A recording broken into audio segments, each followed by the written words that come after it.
You'll never know this kind of pain. That's what Gloria Hatfield vowed as she held her newborn daughter for the first time, her body still trembling from the rejection that had nearly killed them both. But Gloria would learn that some pain was inevitable, the pain of hunger, of cold, of watching your baby suffer because you had nothing to give her. She would learn that in a world where bloodlines mattered more than love, being a rejected Omega with a bastard child meant you were less than nothing. And tonight, as the auctioneer's voice echoed through the slave market and hands reached for her daughter, Gloria was about to discover that sometimes the only way to save what you love is to surrender everything, including yourself, to an alpha king with secrets darker than her own. Chapter 1. The night everything shattered. 3 months ago, Gloria Hatfield had believed in fairy tales.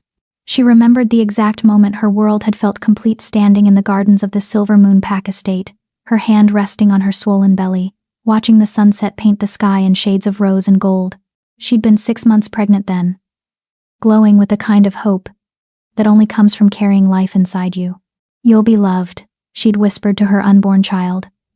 No matter what happens, you'll always be loved. How naive she'd been.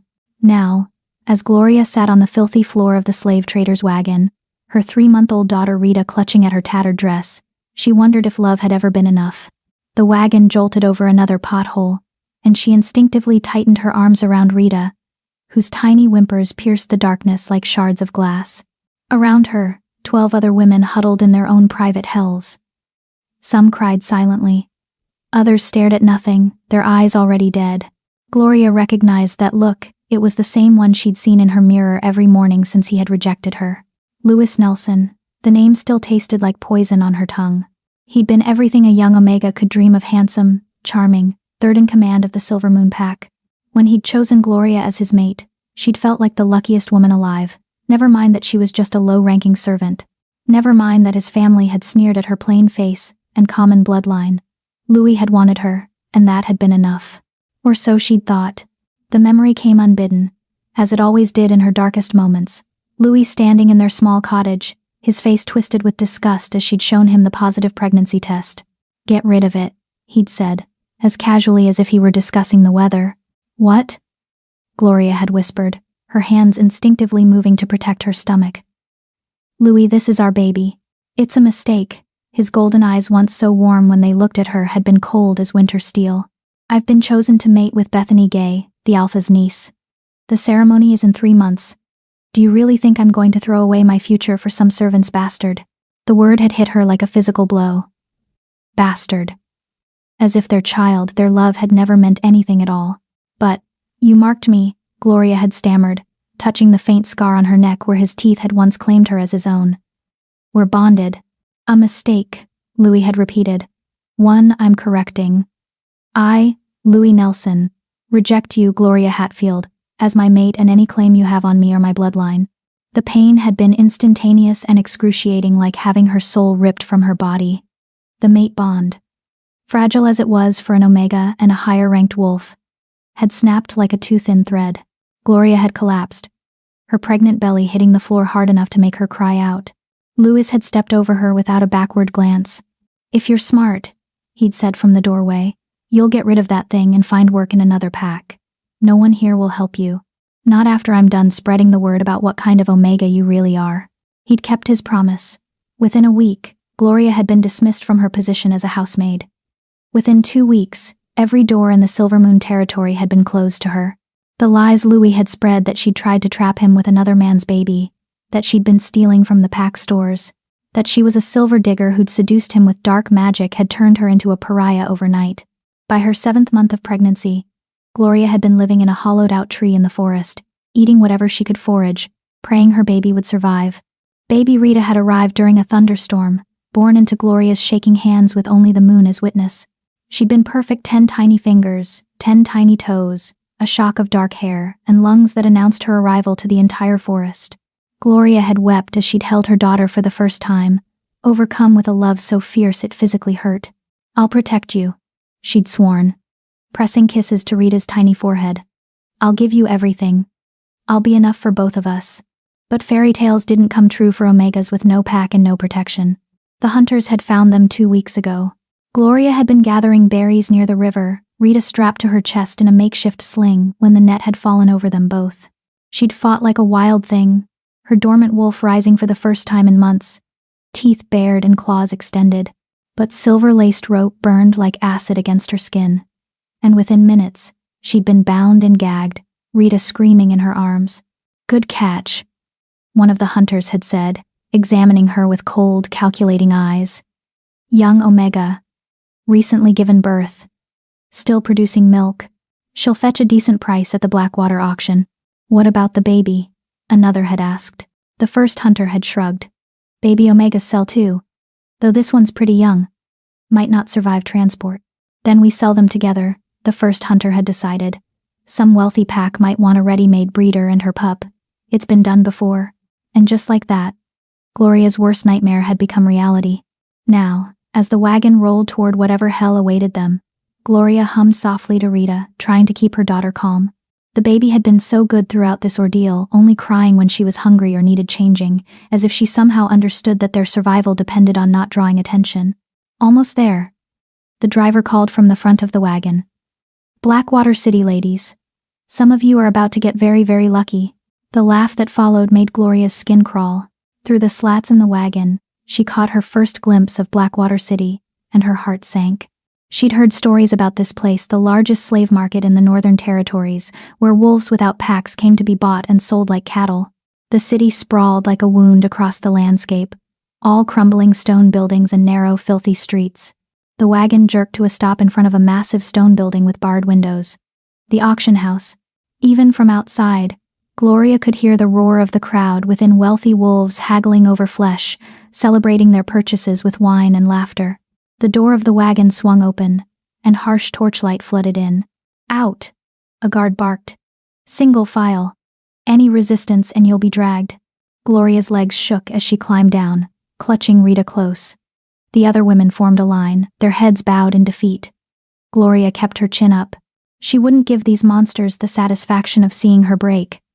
Not yet. Not while Rita was watching. They were herded into a staging area behind the main auction hall, a large room with stone walls and dirt floors, lit by flickering torches that cast dancing shadows. Guards moved through the crowd of slaves, examining them like horses, noting their ages and conditions on clipboards. A guard stopped in front of Gloria, his eyes dropping to Rita with visible disgust. "This one's got a pup," he called to someone Gloria couldn't see. "What do we do with it?" A woman emerged from the shadows, tall, angular, with the kind of beauty that came from cruelty perfected over years. Her silver hair was pulled into a severe bun, and her gray eyes assessed Gloria with all the warmth of a snake sizing up its prey. "How old is the baby?" the woman asked. 3 months, Gloria answered, her voice stronger than she felt. The woman circled them slowly, her heels clicking on the stone floor. "Can you still nurse?" Gloria's cheeks burned, but she nodded. She'd do anything, endure any humiliation if it meant keeping Rita safe. "Interesting," the woman mused. "We don't often get mother-child sets. The baby's too young to sell separately, probably won't survive without its mother for at least another year." She tapped a finger against her chin thoughtfully. "We'll auction you together. Package deal. Should fetch a decent price from the right buyer." "What kind of buyer?" Gloria whispered. The woman's smile was cold. "The kind who wants a breeder who comes with her own pup. Some alphas prefer it that way, proves you're fertile. Shows you're compliant enough to carry to term. And if they don't want the baby..." She shrugged. "Well, there are always uses for young Omegas once they're weaned." Horror washed over Gloria in waves. She understood exactly what kind of future awaited her daughter. Rita would be raised in slavery, trained from infancy to be subservient, to accept whatever horrors came her way as normal. By the time she was old enough to fight back, her spirit would already be broken. "No," Gloria breathed. "Please, there has to be another way." "There isn't." The woman's voice was flat. "You're merchandise now, both of you. The sooner you accept that, the easier this will be." She turned to the guard. "Clean her up. Put her in something that doesn't smell like a forest. And for Moon's sake, wash the baby too. We want them presentable." Gloria was dragged to a washing area, nothing more than a pump and a bucket, and forced to strip while guards watched with bored expressions. The water was ice cold, and Rita screamed as Gloria tried to wash them both quickly, her hands shaking with rage and humiliation. They gave her a simple gray dress, thin cotton that did nothing to protect against the cold, and a clean blanket for Rita. Then they were herded into a holding pen with the other slaves. all of them waiting for their turn on the auction block. Gloria found a corner and sank down, wrapping the blanket around Rita and herself. The baby had finally fallen asleep, exhausted from crying, her tiny chest rising and falling with each precious breath. Gloria pressed her lips to Rita's forehead and closed her eyes. "I'm sorry," she whispered. "I'm so sorry, baby girl. I promised I'd protect you, and I've failed. I've failed you so completely." The tears came then, hot and bitter and full of a grief so profound it threatened to swallow her whole. She'd tried so hard. She'd survived the rejection, the pregnancy, the birth, the weeks of living rough in the forest. She'd endured hunger and cold and pain because she'd believed foolishly, stupidly, that love would be enough. But love didn't buy food. Love didn't provide shelter. Love didn't stop hunters from throwing nets over desperate mothers and their babies. Lot 17. A voice boomed from somewhere beyond the holding pen. Female Omega. Age 23. Good teeth. Fertile. Comes with female pup. Age 3 months. Starting bid. 500 silver pieces. Gloria's blood ran cold. That was her. That was them. Guards appeared at the gate of the holding pen, their eyes scanning the crowd until they landed on Gloria. "You," one said, pointing. "You're up." Gloria's legs wouldn't work. She couldn't move, couldn't breathe. This was at the moment when she and Rita would be sold to the highest bidder, when their fates would be sealed forever. "I said up," the guard barked. Strong hands grabbed her arms, hauling her to her feet. Rita woke with a cry, and Gloria clutched her daughter close as they were dragged toward the stage entrance. She could hear the crowd now, hundreds of voices laughing and shouting, placing bets on human misery. The stage was blinding, torches lined the edges, and the heat from them made sweat bead on Gloria's forehead immediately. The crowd stretched before her, a sea of faces, all of them looking at her with varying degrees of interest, lust, or contempt. The auctioneer, a portly man with a voice like gravel, grabbed Gloria's arm and yanked her forward. "Ladies and gentlemen," he announced, "a rare treat tonight. A breeding Omega with proven fertility and her healthy female pup. Note the strong bone structure, the clear skin, the adequate milk production." He squeezed Gloria's breast hard enough to make her gasp, and the crowd laughed. "This one's a worker too, look at those calloused hands. She'll give you pups in labor for years to come. 500. Someone shouted from the crowd. 550. 600.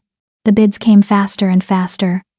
Gloria stood frozen, holding Rita, as her worth was calculated in silver pieces. She wanted to scream, wanted to run, wanted to wake up from this nightmare. 1,000 silver pieces. The new voice cut through the chaos like a blade. The crowd fell silent. Gloria's head snapped up, searching for the source of the bid. Her eyes found him immediately, impossible to miss. He stood at the back of the auction hall, and even from this distance, Gloria could feel the weight of his presence. He was tall, well over 6 feet, with broad shoulders that filled out his black coat perfectly. His hair was dark as midnight, pulled back from a face that looked like it had been carved from marble by angry gods. But it was his eyes that made Gloria's breath catch. Golden, burning, ancient, and they were locked on her with an intensity that made her skin prickle. 1,000 from the gentleman in the back, the auctioneer crowed. "Do I hear 1,050? Silence. No one else was bidding. No one dared. Going once. The auctioneer's voice rose with excitement. Going twice. He raised his gavel. Sold. To the Alpha King of the Northern Territories. The gavel came down with a crack that sounded like the closing of a coffin lid. Gloria's legs gave out. Only the chains attached to her wrists kept her from collapsing entirely. The Alpha King. She'd just been bought by Blake McBride, the most powerful alpha in 5 territories, a wolf so feared that mothers told their children stories about him to make them behave. And she had no idea if she'd just been saved or damned. Chapter 2. The Alpha King's Claim. The guards unchained Gloria from the stage post and dragged her toward the back exit. Rita still clutched to her chest.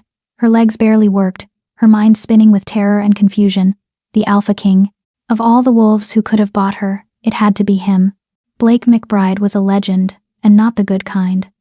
Stories about him circulated through every pack in the Northern Territories like ghost tales around a campfire. They said he'd killed his own father to take the throne. They said he could shift into a wolf the size of a bear, with fangs that could crush skulls. They said he kept a harem of Omegas locked in his palace, used them until they broke, then discarded them like trash. Gloria had never believed all the stories. Surely some had to be exaggerations. But now, as she was pushed through a doorway into a private chamber behind the auction house. She wondered if the stories had been too kind. The room was surprisingly elegant compared to the filth of the staging area. Dark wood panels lined the walls, and a fire crackled in a stone hearth. Leather chairs were arranged near the fireplace, and a mahogany desk sat against one wall, covered in papers and ledgers. Blake McBride stood with his back to her, staring into the fire. Up close, he was even more imposing. The firelight cast his shadow long and dark across the floor, and Gloria could see the tension in his shoulders, the controlled power in every line of his body. "Leave us," he said, his voice deep and commanding. The guards hesitated. "Your Majesty, protocol requires." "I said leave us." Blake didn't raise his voice, but the guards practically tripped over themselves, rushing out the door. It slammed shut behind them, and the lock clicked with a finality that made Gloria's heart race. Silence stretched between them. Rita whimpered softly, and Gloria bounced her gently, trying to soothe her daughter while her own pulse hammered in her ears. Finally, Blake turned around. The full force of those golden eyes hit her like a physical blow. They weren't just gold, they were molten, burning with an intensity that seemed to see straight through her skin to the terrified soul beneath. His face was harder up close, all sharp angles and harsh planes, with a scar cutting through his left eyebrow that only added to his dangerous appearance. But it was his scent that nearly undid her. Pine and smoke and something wild, something that called to the wolf she'd buried deep inside herself. Her Omega instincts, dormant since Louis's rejection, suddenly roared to life. Every cell in her body screamed at her to submit, to bare her neck, to acknowledge the Alpha before her. She fought it with everything she had.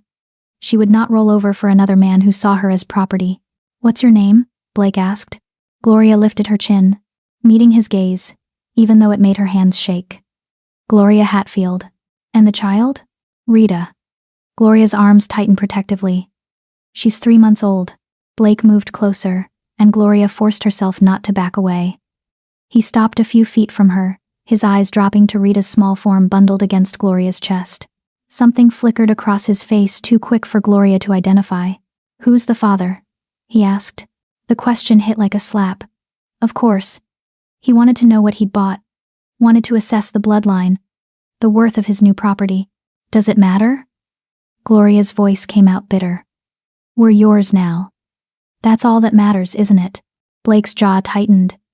"Answer the question." "Louis Nelson of the Silvermoon Pack." The name tasted like ash. "He rejected us when I was 6 months pregnant. Spread lies that ruined my reputation. I lost everything, my position, my home, my pack. I've been living in the forest, trying to survive, trying to keep my daughter alive." Her voice cracked, and she hated herself for it. Then the hunters came. She waited for mockery, for disgust, for the cruel laughter that always came when wolves heard about Omegas stupid enough to believe their alphas would stay. Instead, Blake's expression darkened into something that looked almost like rage. "Louis Nelson," he repeated slowly, as if committing the name to memory. "Third in command of Silvermoon. Recently mated to the Alpha's niece." Gloria's head snapped up. "You know him?" "I know of him." Blake's voice was cold as winter steel. "I make it my business to know the wolves in my territories. Especially the ones who forget that pack law requires proper rejection ceremonies witnessed by an alpha. Especially the ones who abandon their mates and unborn children. Hope dangerous, foolish hope flickered in Gloria's chest. "Then you know I'm telling the truth. You know I didn't. I know Louis Nelson is a coward who violated sacred pack law." Blake's eyes burned. "I know he deserves to have his title stripped and his throat opened for what he did to you." The words hung in the air between them.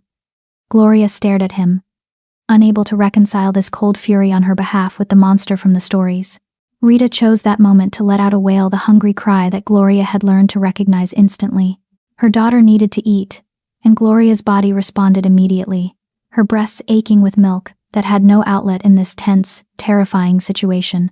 "I need to feed her," Gloria whispered. "Please." Blake nodded once, then turned his back to give her privacy, a small gesture that somehow felt monumental. Gloria sank into one of the leather chairs, her hands shaking as she adjusted her dress and helped Rita latch. The familiar tug and pull of nursing grounded her, reminded her why she had to survive this. Whatever Blake McBride wanted from her, whatever horror awaited her in his palace, she would endure it. For Rita, "I have questions," Blake said, still facing the fire. "And I need you to answer them honestly." "As if I have a choice," Gloria muttered. You always have a choice. Blake's voice was sharp. You can lie to me, and I'll know it, and I'll be considerably less inclined to help you. Or you can tell me the truth, and we can figure out what happens next together. Together. The words sounded foreign in the context of an Alpha King and his newly purchased slave. What do you want to know? Gloria asked carefully. Why didn't you seek sanctuary in another pack after Louis rejected you? The question was so absurd that Gloria almost laughed. You think packs just take in rejected pregnant Omegas out of the kindness of their hearts? I tried. Your Majesty. Every pack within 100 miles. They all turned me away. Some said they couldn't afford another mouth to feed. Others said they wouldn't harbor an Omega too difficult for her own mate to keep. One Alpha told me to my face that I must have done something to deserve rejection, and he didn't want problem wolves in his territory. Blake's hands clenched into fists at his sides. Names. What? Give me the names of the Alphas who turned you away. Gloria rattled off the list: 5 packs, 5 rejections, 5 moments when she'd realized that mercy was a myth told to children. Blake remained silent throughout, but she could see the tension building in his shoulders, the way his breathing had gone carefully controlled. And the hunters? He asked when she finished. Did they hurt you? Either of you. They used silver rope.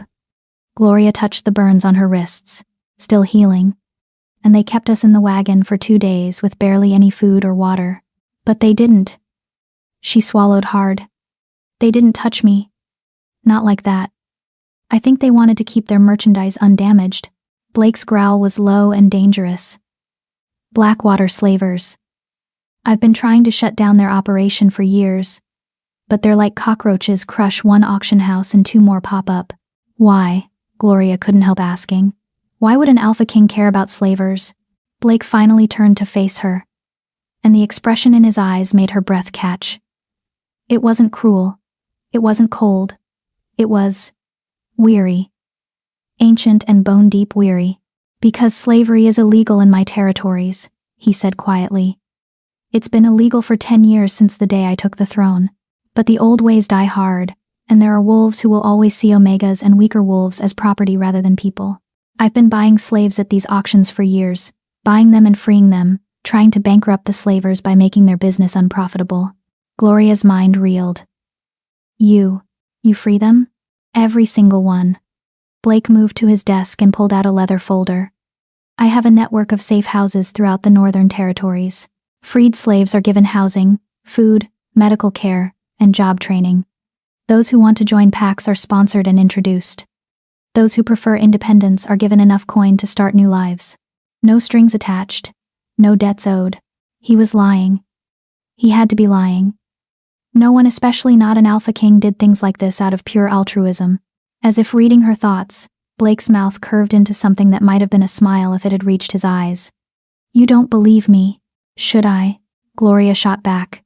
Forgive me, Your Majesty, but I've learned that when something sounds too good to be true, it usually is. What's the catch? What do you really want from me? Blake studied her for a long moment, and Gloria had the unsettling feeling he was weighing how much truth she could handle. The catch, he said finally, is that I need something from you. Something I haven't needed from any of the other slaves I freed. There it was, the real reason she was here. What? Gloria's voice came out barely above a whisper. Blake set the folder down and moved closer, stopping just outside the circle of her personal space. Rita had finished nursing and fallen asleep against Gloria's chest, her tiny face peaceful and milk-drunk. Blake's eyes lingered on the baby for a moment, and again that strange expression flickered across his face, something almost like longing. 3 weeks ago, Blake began, my council informed me that if I don't produce an heir within the next year, they will invoke ancient pack law and force me to step down in favor of my cousin, a sadistic bastard who would undo every reform I've spent a decade implementing. He'd bring back slavery. He'd strip Omegas of the protections I've given them. He'd turn the northern territories into a nightmare. Gloria's stomach sank. She knew where this was going. I need a mate, Blake continued, his voice flat. Not for love. Not for companionship. For politics. For succession. For keeping a monster off the throne. And I need that mate to already have a child, preferably one young enough that I can claim as my own heir without too many questions. The words hung between them like a guillotine blade. You want to. Gloria couldn't even finish the sentence. I want to claim you as my mate, Blake said bluntly. I want to claim Rita as my legitimate heir. In exchange, you'll have everything you need: safety, security, status, wealth. Rita will grow up as a princess, not a slave. She'll never know hunger or cold or fear. And you'll be free, truly free for the first time, since Louis Nelson destroyed your life. It was too much, too big, too impossible. And if I say no? Gloria whispered. Blake's expression didn't change. Then I'll still free you both.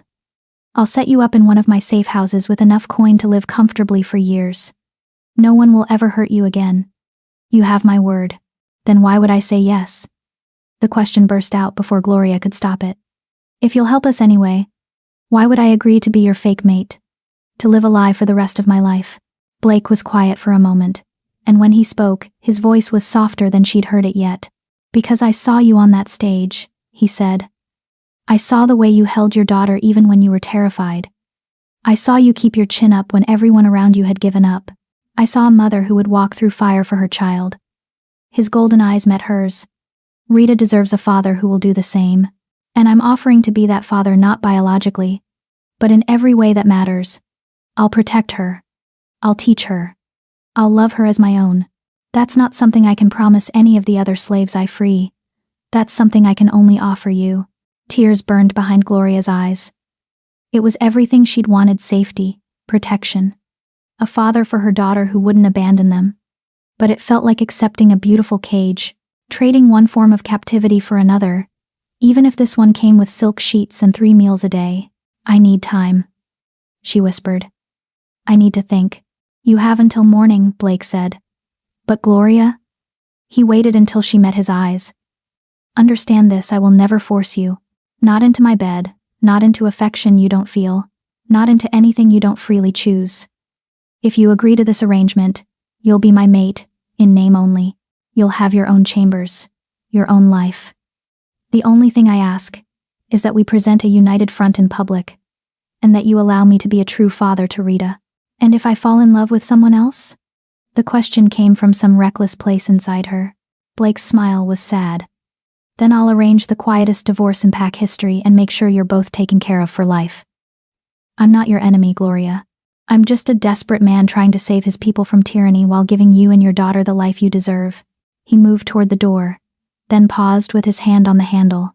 There's a bedroom through that door. He pointed to a second door she hadn't noticed. Food, clean clothes, everything you need. Rest, recover, decide. Whatever you choose, you're safe tonight. And then he was gone, leaving Gloria alone with her sleeping daughter, and an impossible choice. She sat there for a long time, staring into the fire. Rita's warm weight against her chest, the only real thing in a world that had gone completely insane. The offer played through her mind on repeat. Safety, security. A father for Rita who would actually protect her. Everything she'd dreamed of during those long, cold nights in the forest. But at what cost? Could she really tie herself to a man she didn't know? Could she trust that his promises were real and not just pretty lies designed to trap her? Rita stirred, making a small sound in her sleep. And Gloria looked down at her daughter's perfect face. Those tiny features. So innocent. So trusting. Rita didn't know they'd been sold like cattle tonight. Didn't know her mother was being asked to make choices no woman should have to make. Rita only knew she was safe, fed, and held by someone who loved her. And wasn't that all that really mattered? Gloria stood slowly, careful not to wake the baby, and moved to the bedroom door. It opened into a space more beautiful than any she'd ever seen. A massive 4-poster bed with clean white linens. A private bathroom with an actual bathtub. Wardrobes full of clothes in her size. It was a room fit for a queen, or a well-kept slave. She laid Rita in the center of the bed, building a fortress of pillows around her so she couldn't roll off, then sank onto the mattress herself. The softness was almost painful after weeks of sleeping on the hard ground. What do I do, baby girl? Gloria whispered to her sleeping daughter. What's the right choice? But Rita had no answers. And Gloria wasn't sure there was a right choice, only different versions of survival. She thought about Louis. About the way he'd looked at her with such contempt when she'd needed him most. About how easily he'd thrown them away. She thought about the alphas who'd turned her away from their packs. About the hunters who'd caught them like animals. About the auction block and the crowd laughing at her humiliation. And she thought about Blake McBride, the monster from the stories who'd just offered her daughter everything she'd never be able to give her on her own. By the time dawnlight crept through the windows, Gloria had made her decision. She found Blake in the main room, sitting in one of the leather chairs, looking like he hadn't slept at all. He stood when she entered, his face carefully neutral, and Gloria realized he genuinely had no idea what she decided. He was actually nervous. "I have conditions," Gloria said, her voice steady despite her racing heart. Something that might have been hope flickered in Blake's eyes. "I'm listening. Rita comes first. Always. In every decision. In every situation. If your counsel or your cousin or anyone else threatens her, we're gone. I don't care about titles or wealth, I only care about her safety." Agreed. "I want to be involved in her upbringing. I won't be a decorative mate who smiles and waves while nannies raise my daughter. I'm her mother. That doesn't change. I wouldn't dream of taking that from you." Gloria took a breath, steadying herself for the next part. "And I want honesty. Complete honesty. No games. No manipulation. No pretty lies. If this arrangement stops working for you, you tell me. If you regret this decision, you tell me. I've been lied to and betrayed by enough alphas to last a lifetime. I won't survive it again." Blake moved closer, and Gloria saw something raw in his expression, something almost vulnerable. "I swear on my title, on my throne, on everything I've built, I will never lie to you, Gloria Hatfield. You and Rita will be safe with me. You will be free with me. And you will never have to wonder if I'm the enemy in your bed." He extended his hand, palm up, waiting for her to take it. This was it. The moment everything changed. The moment she chose a new cage. Even if it was gilded and came with promises of safety. Gloria thought of Rita. Of the life her daughter could have as a princess versus the life she'd have as a freed slave. Always looking over her shoulder. Always one bad day away from the auction block again. She placed her hand in Blake's. His fingers closed around hers, warm, strong, solid, real. "I accept your offer," Gloria whispered. "I'll be your mate." Blake's expression transformed not into triumph, but into something that looked almost like relief. He raised her hand to his lips and pressed a kiss to her knuckles, the gesture surprisingly gentle from such a dangerous man. "Thank you," he said quietly. "You won't regret this, I swear it."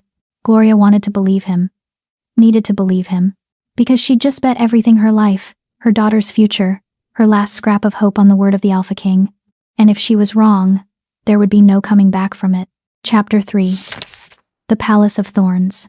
The journey to Blake's palace took 3 days by carriage, 3 days of watching the landscape transform from the grimy streets of Blackwater City to rolling hills dotted with pine forests, and finally to the mountain fortress that served as the seat of power for the Northern Territories.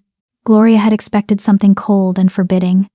The stories about Blake McBride always painted him as a king of ice and shadow, so naturally his home would reflect that darkness. She wasn't prepared for beauty. The palace rose from the mountainside like something out of a dream, all white stone and soaring towers, with massive windows that caught the sunlight and threw it back in dazzling cascades. Gardens terraced down the slopes, even in late autumn still showing hints of green and gold. A waterfall tumbled from somewhere high above, its mist creating permanent rainbows in the afternoon light. It looked like hope made solid. Like a place where happy endings were possible. Gloria didn't trust it for a second. "Home sweet home," Blake said from across the carriage, and there was something bitter in his voice that made Gloria look at him sharply. He'd been different during the journey. Quieter, more withdrawn. He'd given her and Rita the entire carriage to themselves, choosing to ride on horseback alongside the guards. When they stopped at inns each night, he'd ensured Gloria and Rita had the best rooms, the warmest beds, the most food. But he'd kept his distance, as if afraid that too much proximity would make her change her mind. Or maybe he was already regretting his choice. The carriage rolled through massive iron gates, past guards who saluted crisply as Blake rode by. Servants lined the courtyard, dozens of them, all dressed in the palace livery of black and silver. They bowed as Blake dismounted, their faces carefully neutral. Gloria clutched Rita closer, suddenly very aware of how out of place she looked. Her borrowed dress from the auction house was clean but plain. Her hair was pulled into a simple braid, and she wore no jewelry or markers of status. She looked exactly like what she was, a former slave playing dress-up as a queen. The carriage door opened, and Blake was there, extending his hand to help her down. Gloria took it, trying not to flinch at the spark that shot through her at his touch. Her Omega instincts were still going haywire around him, and it was becoming increasingly difficult to ignore the way her body responded to his proximity. "Welcome home," Blake said. And this time there was warmth in his voice. Real warmth. Not the political mask he'd worn at the auction house. "It's beautiful," Gloria admitted. Because it was true even if she didn't trust it. "Wait until you see the inside." Blake kept her hand in his as he led her toward the main entrance, a massive set of doors carved with wolves running beneath a full moon. "Fair warning, my household staff is protective. They're going to have questions about you and Rita. Let me handle them." "What are you going to tell them?" Blake's smile was sharp. "The truth. That you're my mate. And Rita is my heir. Anyone who has a problem with it can find employment elsewhere." The doors swung open, revealing an entrance hall that took Gloria's breath away. The ceiling soared 3 stories high, supported by columns of white marble veined with gold. A grand staircase curved upward to the 2nd floor, its banister carved with intricate wolf designs. Tapestries hung on the walls, scenes of wolves running through forests, of battles won and lost, of the history of the Northern Territories rendered in thread and dye. And waiting at the base of the stairs was a woman who looked like she'd been carved from the same marble as the columns. She was tall and severe, with iron-gray hair pulled into a bun so tight it must have given her a permanent headache. Her black dress was impeccably tailored, and her gray eyes assessed Gloria with the kind of thoroughness usually reserved for livestock at market. "Your Majesty," the woman said, her voice clipped and professional. "Welcome back. We weren't expecting you for another week." "Plans changed, Naomi." Blake's tone was even, but Gloria heard the steel underneath. "I'd like you to meet Gloria Hatfield, my mate, and her daughter Rita, who is now my heir." The silence that followed was deafening. Naomi Decker's expression didn't change, didn't flicker at all, but Gloria felt the wave of shock and disapproval that rolled off her like a physical force. Behind her, other servants had gathered, and Gloria could hear the whispers starting, see the sidelong glances. "Your mate," Naomi repeated slowly. "Forgive me, Your Majesty, but I was under the impression that you were not pursuing matrimony at this time. Things change." Blake's hand tightened slightly on Gloria's. "Gloria and Rita will be residing in the Queen's wing. Please ensure everything is prepared immediately: fresh linens, food, clothing in appropriate sizes, and whatever supplies are needed for an infant. I want everything ready within the hour." Naomi's lips pressed into a thin line. "Of course, Your Majesty. Though I should mention that the Queen's wing has been closed since your mother's death. It will take considerable time to properly." "1 hour, Naomi." Blake's voice dropped into a tone that made even Gloria's spine straighten. "Is that going to be a problem?" The head housekeeper's jaw tightened, but she bowed stiffly. "No, Your Majesty. It will be done." "Excellent." Blake turned to Gloria, and his expression softened slightly. "Naomi will show you to your rooms. I have council meetings I've delayed long enough. We'll dine together tonight, and I'll introduce you to the key members of my household." He pressed a quick kiss to her forehead, a gesture that looked natural but felt performative, meant for the watching servants, and strode off down a side corridor, leaving Gloria alone with a woman who clearly wanted her dead. "This way," Naomi said coldly, and started up the grand staircase without checking to see if Gloria followed. Gloria adjusted Rita in her arms and hurried after her, very aware of the servants still watching, still whispering. She caught fragments of their conversations. Where did she come from? What about the bloodline? That baby doesn't look like. She shut it out. She'd known this wouldn't be easy. Had known that showing up as Blake's mate with a 3-month-old baby would raise questions. But knowing and experiencing were 2 very different things. The Queen's wing was in the eastern section of the palace, accessible through a long corridor lined with portraits.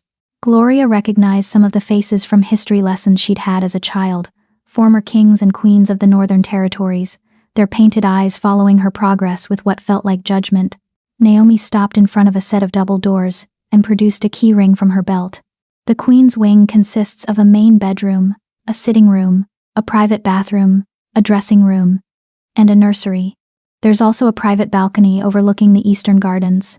She unlocked the doors and pushed them open. The wing has been unused for 15 years, since Queen Charlotte Collier passed. His Majesty has been resistant to allowing anyone else to occupy these rooms.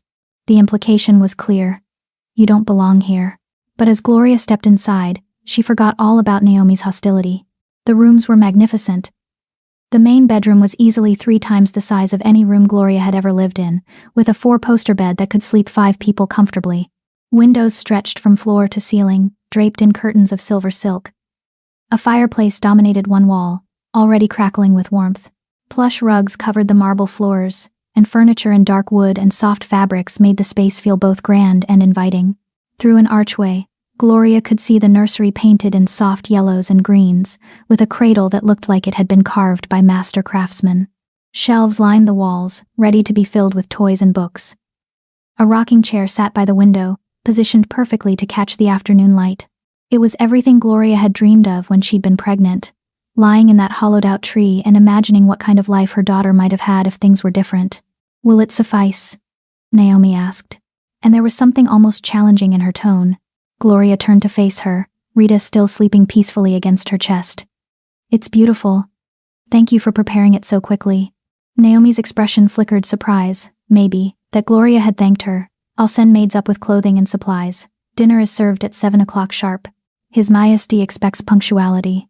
I'll be ready." Naomi nodded stiffly and turned to leave, but Gloria's voice stopped her. "Naomi? Can I ask you something?" The housekeeper turned back slowly. "Yes? How long have you worked for Blake?" "His Majesty," Naomi corrected sharply. "And I've served the royal family for 35 years. I was here when Queen Charlotte died. I was here when King Ferdinand Blake's father met his end.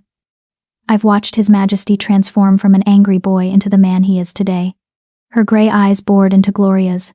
"I know him better than anyone alive. And I know when someone is using him." There it was, the real accusation. "I'm not using him," Gloria said quietly. "I'm trying to survive." "There's a difference." "Is there?" Naomi's voice was cold. "You show up out of nowhere with a baby. No pack, no family, no status. Within days, you're wearing a crown and living in rooms that have been sealed for 15 years. Forgive me if I'm skeptical of your intentions." Gloria could have been angry, could have pulled rank, reminded Naomi that she was speaking to her queen now, but she understood the woman's protectiveness. If Gloria had served someone for 35 years, watched them suffer and struggle and fight, she'd be suspicious of strangers too. "I don't expect you to trust me," Gloria said.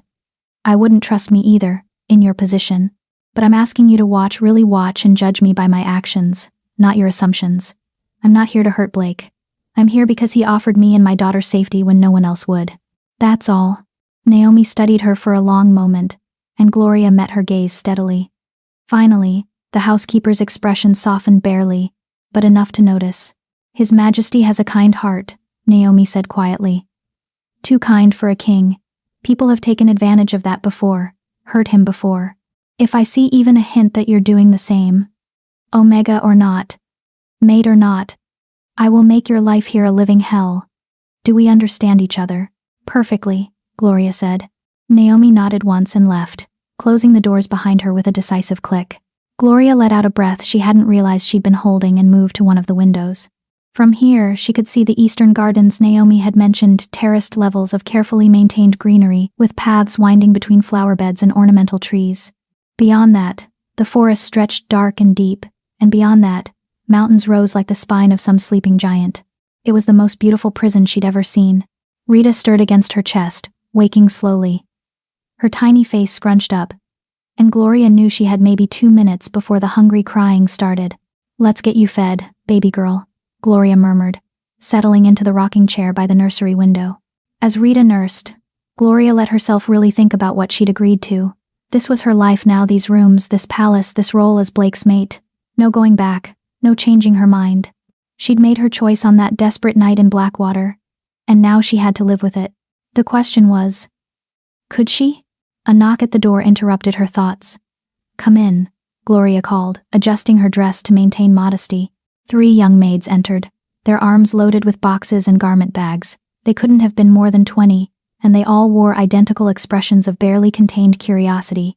"Begging your pardon, my lady," the first one said, a petite blonde with bright blue eyes. "We're here to help you get settled. I'm Rosa Willis, and this is Marian Vega and Mildred Jackson." "Just Gloria is fine," Gloria said, but Rosa shook her head firmly. "Oh no, my lady, you're the queen now. We have to use proper titles." She set her boxes down and immediately moved to the massive wardrobe, starting to hang up dresses. "His Majesty sent word that we're to provide you with everything you need, clothing, jewelry, toiletries, everything. If there's anything specific you want, just tell us and we'll have it brought up." Gloria looked at the sheer volume of items they were unpacking and felt overwhelmed. This is too much. Nonsense. Marian said cheerfully. She was tall and dark-haired, with warm brown eyes. You're the queen. This is the bare minimum. Wait until you see what His Majesty had commissioned for the formal events. Formal events? Gloria's stomach dropped. Mildred, a curvy redhead with freckles, paused in her unpacking. Oh yes, my lady. There's the Autumn Harvest Ball next week, the Council Dinner in 2 weeks, the Northern Alliance Summit next month. His Majesty keeps a very full social calendar. You'll need appropriate attire for all of it. Gloria's head spun. She'd barely survived the last 3 months living in a forest, and now she was expected to attend balls and dinners and summits. She didn't know how to be a queen, didn't know how to navigate politics or make small talk with nobles. She was going to embarrass Blake, going to prove Naomi right that she didn't belong here. Hey, Rosa said softly. And suddenly she was kneeling beside Gloria's chair, her expression kind. I can see you're panicking. Don't. His Majesty knows what he's doing. He wouldn't have brought you here if he didn't think you could handle it. But I can't, Gloria whispered. I was a housemaid. I don't know anything about being a queen. Then you'll learn, Marian said firmly. We'll help you. Naomi will help you once she stops being suspicious, which she will. And His Majesty will help you. You're not alone in this. The kindness was unexpected and almost more difficult to handle than Naomi's hostility. Gloria blinked back tears, not wanting to fall apart in front of these women who were already doing so much for her. Rita had finished nursing and was staring up at Gloria with those big, dark eyes, so trusting, so innocent. She had no idea that her mother was drowning, barely keeping her head above water. Let us take her for a bit, Mildred offered, extending her arms. Give you a chance to bathe and change into something comfortable. We'll watch her right here in the nursery. You can see us the whole time. Gloria hesitated. She hadn't let Rita out of her arms for more than a few minutes since the hunters had taken them. The thought of handing her daughter to strangers made her chest tight with panic. But these women weren't hunters. They were Blake's household staff, and if she was going to survive here, she had to start trusting someone. Okay, Gloria whispered, carefully transferring Rita into Mildred's capable arms. But if she cries, we'll bring her right back, Mildred promised. Go on. Take a proper bath. Rosa will help you. The bathroom was as magnificent as everything else.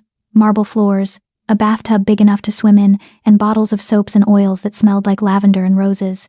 Rosa ran the water hot and helped Gloria out of her auction house dress, her expression carefully neutral when she saw the silver burns on Gloria's wrists and the other scars that mapped her recent suffering. You've been through hell, Rosa said quietly. Yes, Gloria agreed. There was no point in lying. Well, you're safe now. His Majesty won't let anything happen to you or your baby. He's a good man, my lady. I know the stories make him sound like a monster, but those of us who work here, we know the truth. He cares. More than any king should, my mother always says. He takes on everyone's pain like it's his responsibility to fix the world. Gloria sank into the hot water and let out a sigh as the heat soaked into her aching muscles. Why does he do it? The freeing slaves, the reforms, all of it. What's in it for him? Rosa was quiet for a moment, gathering towels. That's not my story to tell, my lady. But if you really ask him, I think he might answer. He's more honest than most kings. Before Gloria could press further, Marian appeared in the doorway.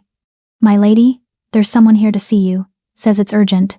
Gloria's heart jumped. Who? His name is Stanley Shoemaker. He's the palace physician. Says His Majesty sent him to examine you and the baby, make sure you're both healthy after your ordeal. Right. Of course. Blake would want to ensure his new heir was actually healthy enough to serve her purpose. Gloria pushed down the cynical thought and climbed out of the bath. Rosa wrapped her in towels and helped her into a soft robe, dark green silk that felt like water against her skin. The physician was waiting in the sitting room, a kind-faced man in his 50s with silver hair and gentle hands. He smiled when Gloria entered, and it actually reached his eyes. Your Majesty, he said, bowing slightly. I'm Dr. Shoemaker. I've been the palace physician for 20 years, and I'd like to perform a basic examination to ensure you and your daughter are in good health.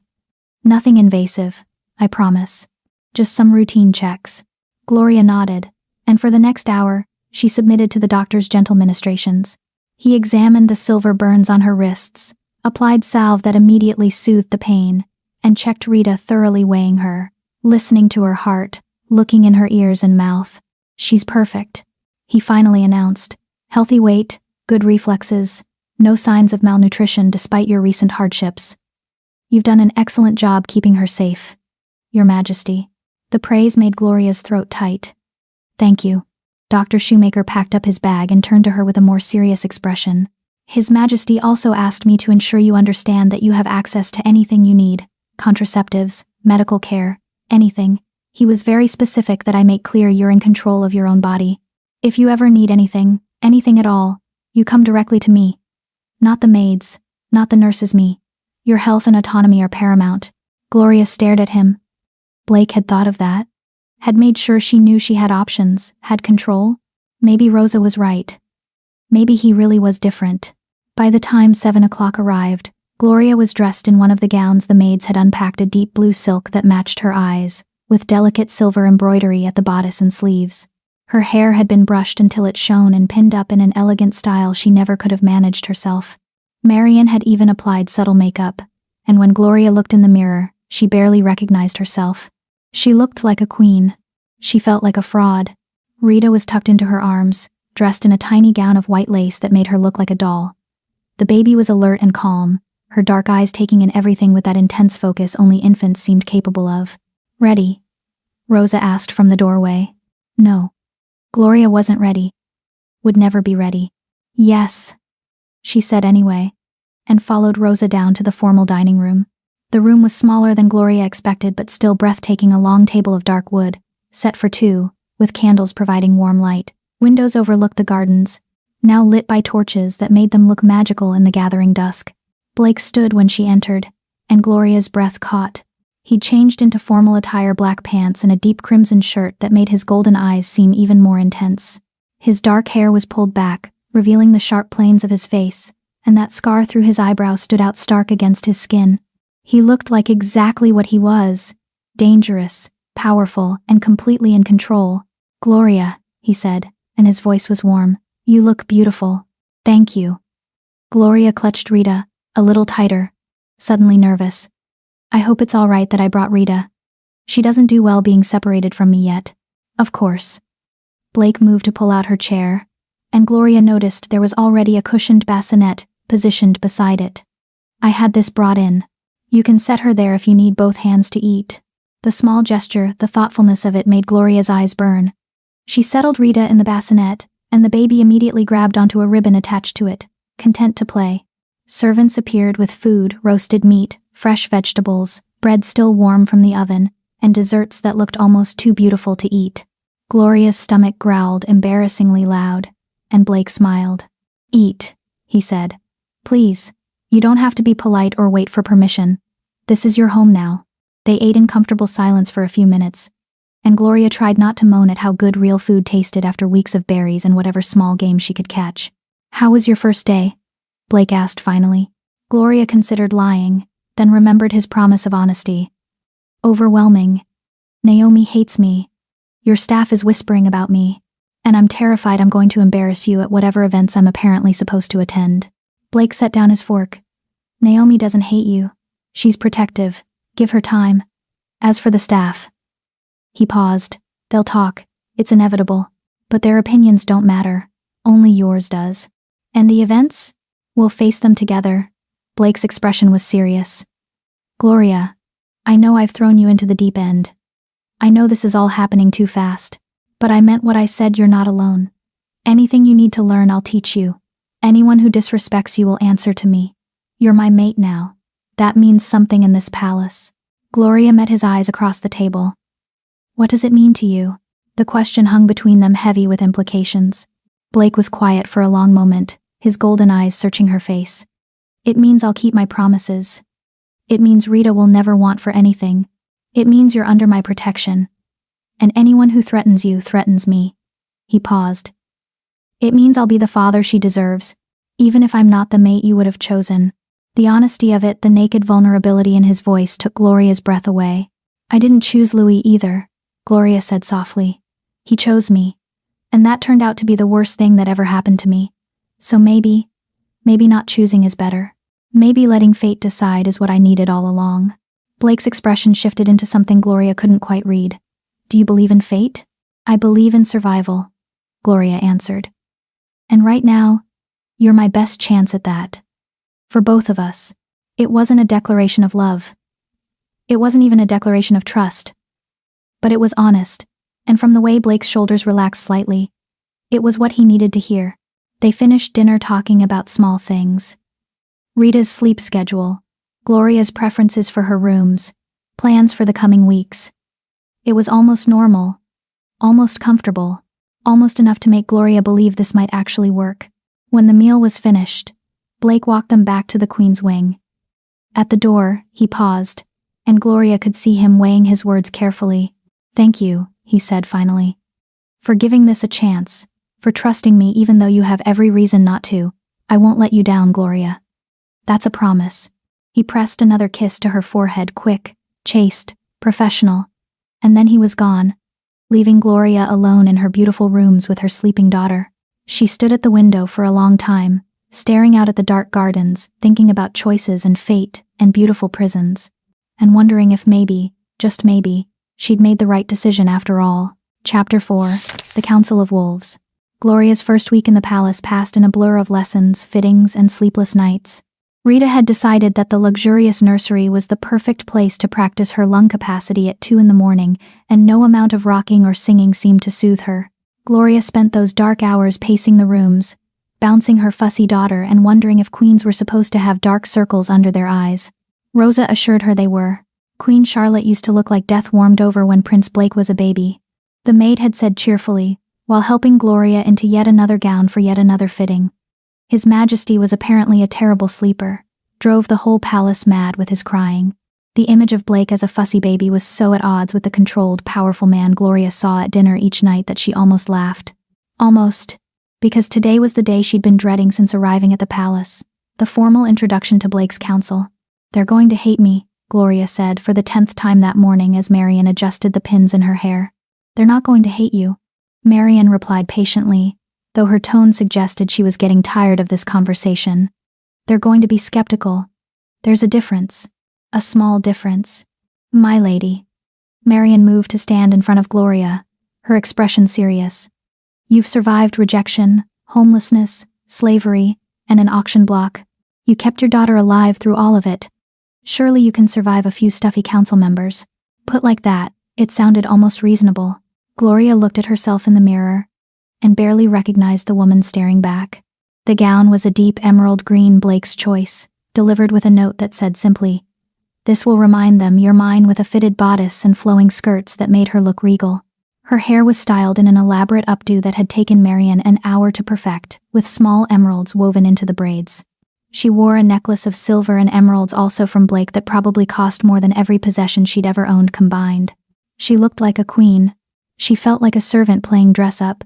"Rita's fed and content with Mildred," Rosa said, appearing in the doorway. "His Majesty is waiting in the council chamber. Are you ready?" "No. Absolutely not." "Yes." Gloria lied, and followed Rosa through the palace corridors. The council chamber was in the western wing. Access through a series of increasingly grand hallways lined with more portraits of dead royalty. Gloria tried not to think about how all of them were probably judging her from their painted perches, questioning what right she had to walk these halls. 2 guards stood at the chamber doors, massive men with swords at their hips, and expressions that suggested they'd rather be anywhere else. They bowed as Gloria approached, and one pushed open the door. "Her Majesty Queen Gloria Hatfield," the guard announced. The room fell silent. Gloria stepped through the doorway and immediately wanted to turn around and run. The council chamber was circular, with a domed ceiling painted with constellations. A round table dominated the center, dark wood polished to a mirror shine, and around it sat 7 men and women, all dressed in fine clothing that screamed wealth and power. At the head of the table sat Blake, looking every inch the king in black and silver, his golden eyes tracking Gloria's entrance with an expression she couldn't read. "Gentlemen, lady," Blake said, his voice carrying authority that made even Gloria straighten her spine. "May I present my mate, Queen Gloria Hatfield?" The silence stretched. Then a man at Blake's right, elderly, with white hair and a beard that reached his chest, stood slowly. "Your Majesty," he said, his voice gravelly with age.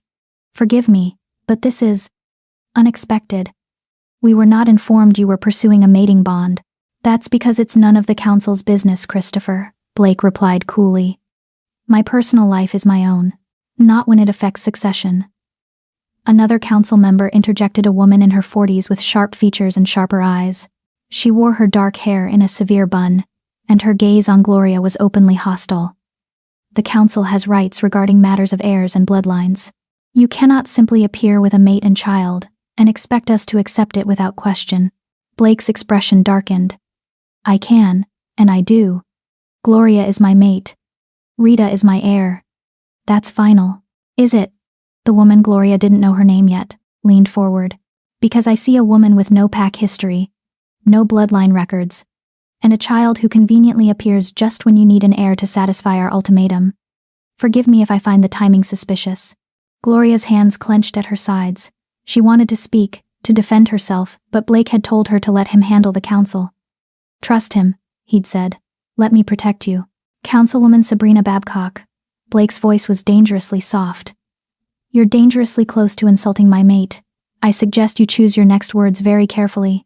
Sabrina's lips pressed into a thin line, but she sat back, clearly recognizing the threat. The elderly man, Christopher, cleared his throat. Your Majesty, no one is questioning your choice. We simply seek clarity. Where did you meet Queen Gloria? What is her pack history? These are reasonable questions. Blake gestured to the empty chair beside him. Gloria, please sit. Gloria moved to the chair on shaking legs, very aware of every eye on her. Blake's hand found hers under the table, squeezing once, a silent reminder that she wasn't alone. Gloria is from the Silvermoon Pack, Blake began. And Gloria's stomach dropped. She hadn't expected him to tell them everything. She was mated to Lewis Nelson, third in command, who rejected her when she was 6 months pregnant. The rejection was illegal, performed without proper ceremony or alpha witness, and left her without pack protection. She survived in the forest for months, keeping her daughter alive through circumstances that would have killed most wolves. The council members exchanged glances. Gloria could practically see them processing this information, weighing it against their preconceptions. I met Gloria at the Blackwater slave auction, Blake continued, and now his voice held steel, where she and her infant daughter were being sold as a breeding pair. I purchased her freedom, learned her story, and offered her a choice: sanctuary with no strings attached, or a mating bond that would give her daughter the protection and status she deserves. Gloria chose the latter. Not because she was forced. Not because she had no other option. But because she's a mother who will do anything to protect her child. That's the kind of woman I want as my queen. The silence that followed was profound. Finally, a younger man, maybe in his 30s, with sandy hair and kind eyes, spoke up. And the child? Rita? She's not yours biologically? No, Blake said simply. But biology doesn't determine family. I've claimed Rita as my heir, and I'll raise her as my daughter. Anyone who questions her legitimacy questions me. This is unprecedented, Sabrina said, though her tone was less hostile now. A king adopting another wolf's child as heir? The other territories will never accept it. Then they can take it up with me directly. Blake's eyes flashed gold, his wolf rising to the surface. I am Alpha King of the Northern Territories. My word is law.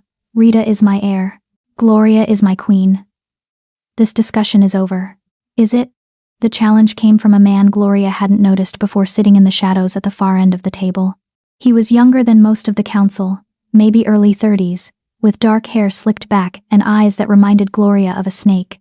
Because last I checked, the council has the authority to reject a mating bond if it's deemed unsuitable.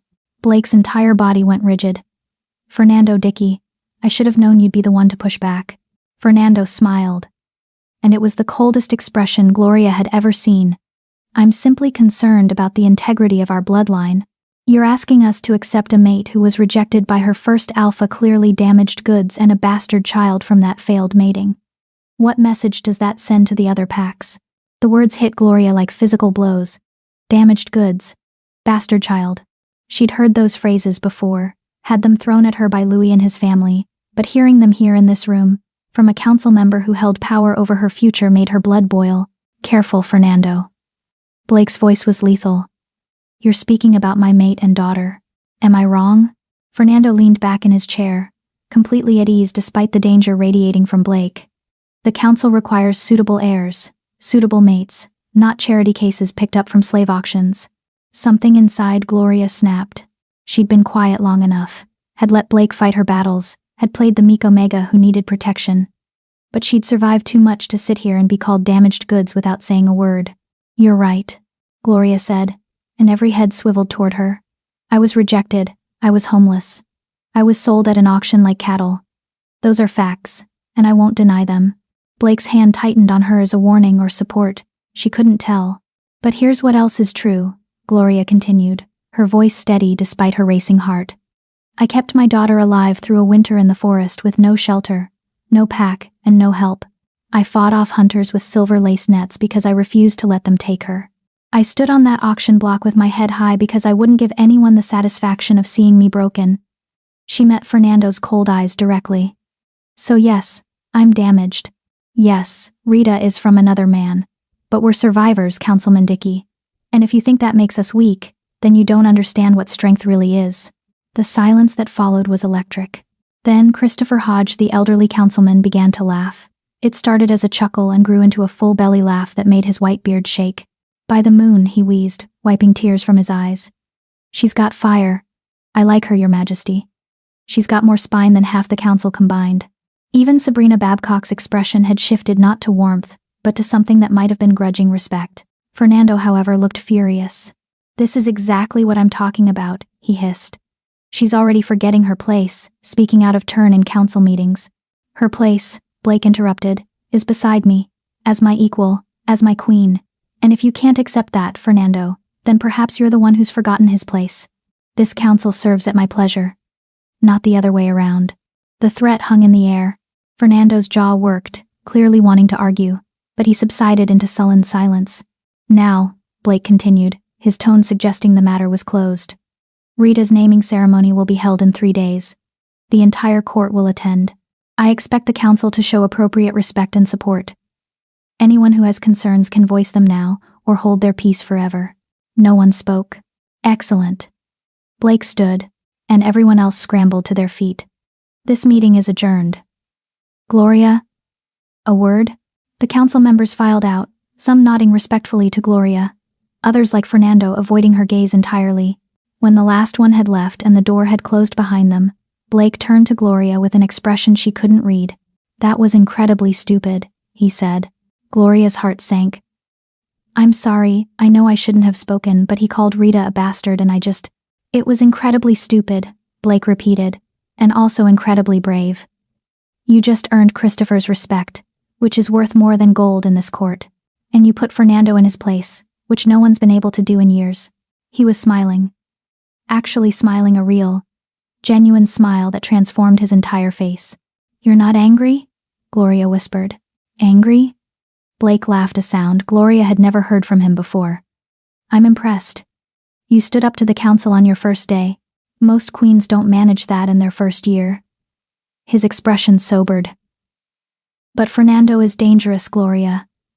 He's my cousin next in line for the throne if I die without an heir. He's been fighting my reforms since day one, and he sees you and Rita as threats to his power. You need to be careful around him." "I can handle Fernando Dickey," Gloria said with more confidence than she felt. Blake's hand came up to cup her cheek the first time he'd touched her face since the night at the auction house. His thumb traced her cheekbone gently. "I know you can. But you shouldn't have to. That's why I'm here." The moment stretched between them, charged with something Gloria didn't want to name.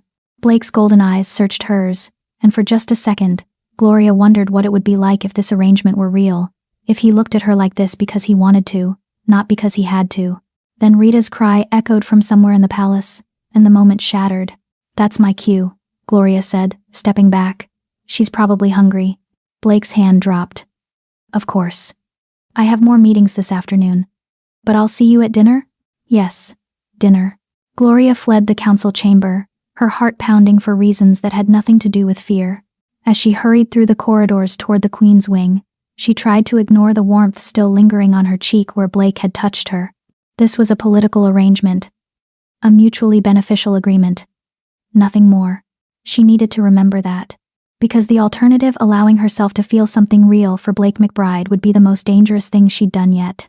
And Gloria had survived too much to destroy herself over something as foolish as falling for a man who'd never really be hers. Chapter 5. The Naming Ceremony. The morning of the naming ceremony dawned clear and cold, with frost painting the palace windows in delicate patterns. Gloria woke before Rita for once, her stomach churning with nerves that had nothing to do with hunger.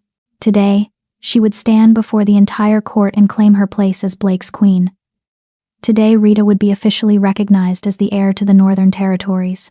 Today, everything would either fall into place or fall apart. No pressure. Rosa, Marian, and Mildred arrived at dawn with breakfast and nervous energy. Big day, Rosa announced, setting down a tray loaded with food Gloria couldn't imagine eating. We've got 3 hours to get you ready, which sounds like a lot, but trust me, it's not. 3 hours? Gloria stared at her. To put on a dress? To transform you into a queen, Marian corrected, already pulling out brushes and pins and mysterious bottles. There's a difference. They weren't wrong.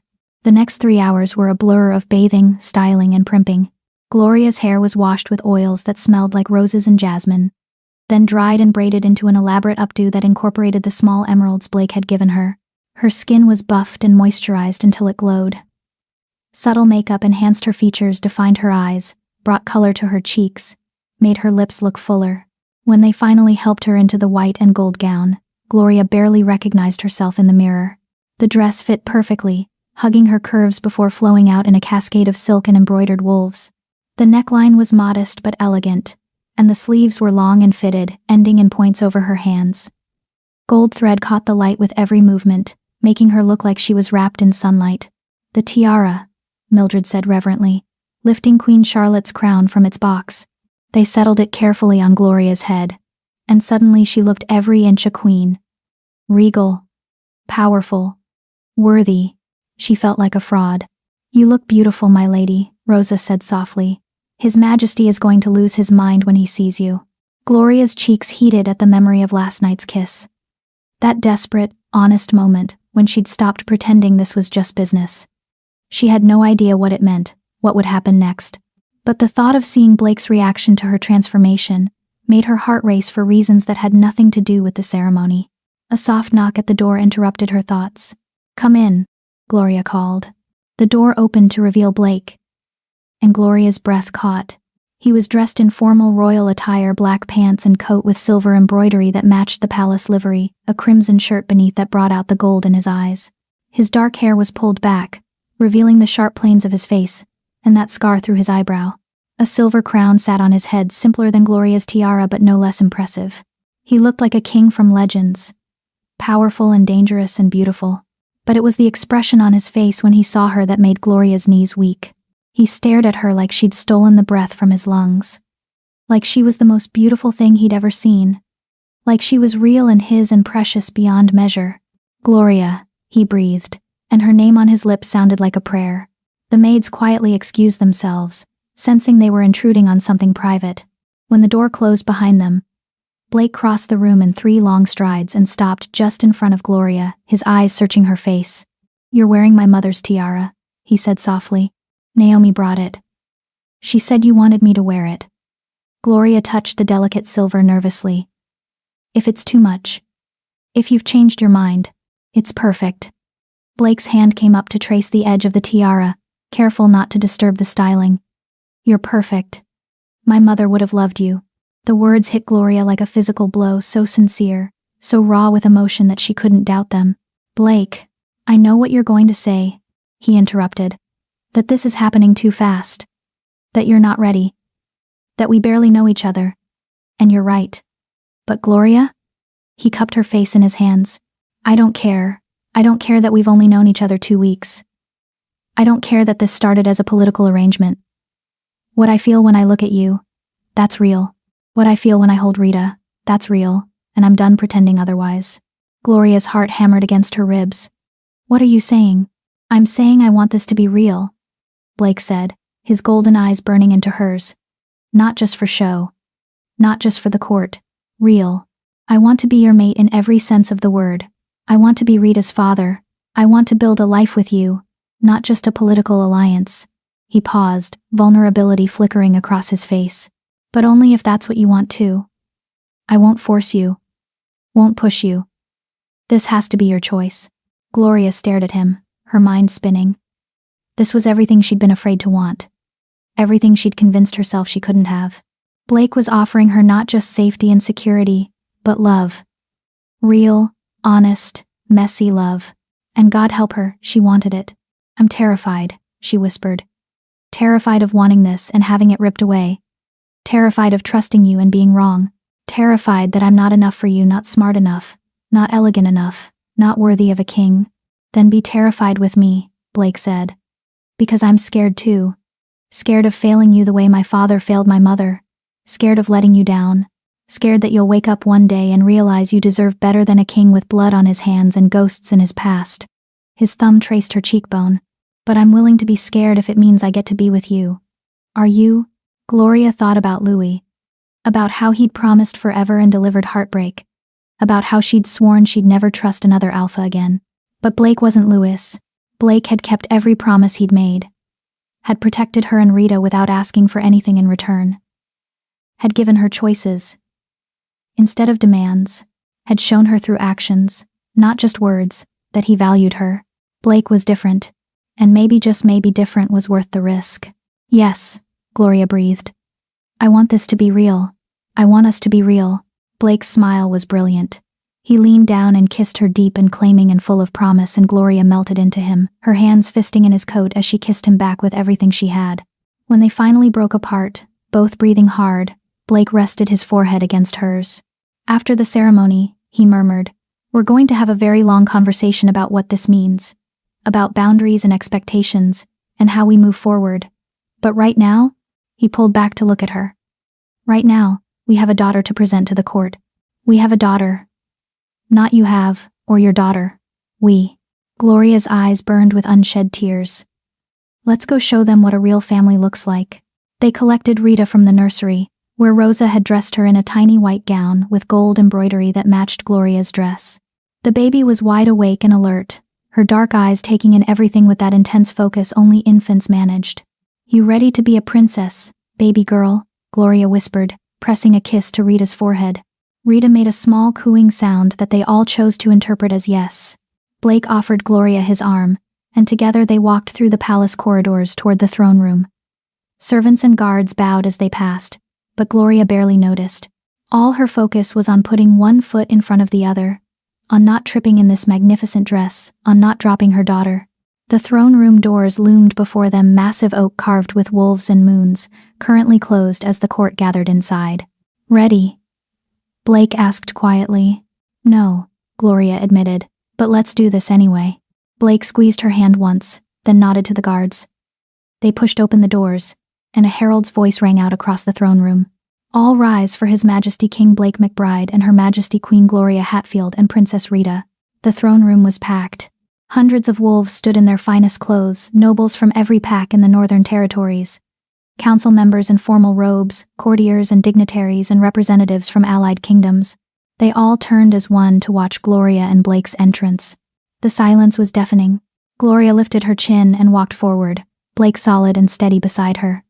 She refused to look at the crowd. Refused to see the judgment or skepticism or hostility. She focused on the throne at the far end of the room, 2 chairs side by side, one for the king and one for the queen. Her throne. They reached the dais. And Blake handed Gloria up the steps before taking his own seat. She settled into the throne with Rita in her arms, and the weight of every eye in the room pressed down on her like a physical force. Blake stood, and the room fell even more silent, if that was possible. "My people," he began, his voice carrying to every corner of the vast space. "We gather today for a sacred ceremony, the naming and recognition of my heir. Princess Rita will be formally acknowledged as my daughter and the future queen of the Northern Territories." A ripple went through the crowd. Gloria caught sight of Fernando Dickey near the front, his expression dark with barely concealed fury. "I know there are questions," Blake continued, his tone hardening slightly. "Questions about bloodlines and legitimacy and tradition. So let me address them now, publicly, so there can be no confusion going forward." He turned to look at Gloria, and his expression softened. "Rita is not my biological daughter.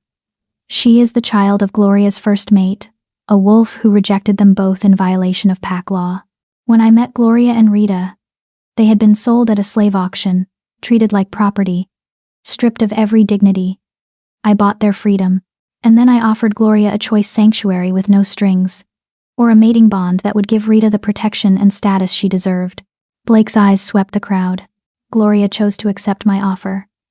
And in doing so, she gave me something I never expected: a family, a daughter to raise, a mate to stand beside, a reason to remember that being king isn't just about power and politics. It's about protecting those who can't protect themselves. It's about building something better for the next generation. He held out his hand, and Gloria stood, Rita still cradled against her chest. Blake's fingers closed around hers, warm and steady and real. "Rita may not share my blood," Blake said, his voice ringing with conviction. "But she shares my name, my protection, my love. She is my heir. And anyone who challenges that challenges me directly." The threat hung in the air. Fernando stepped forward, and Gloria's stomach dropped. "Your Majesty," he said, his voice dripping with false politeness. "While we all admire your charitable nature, the law is clear.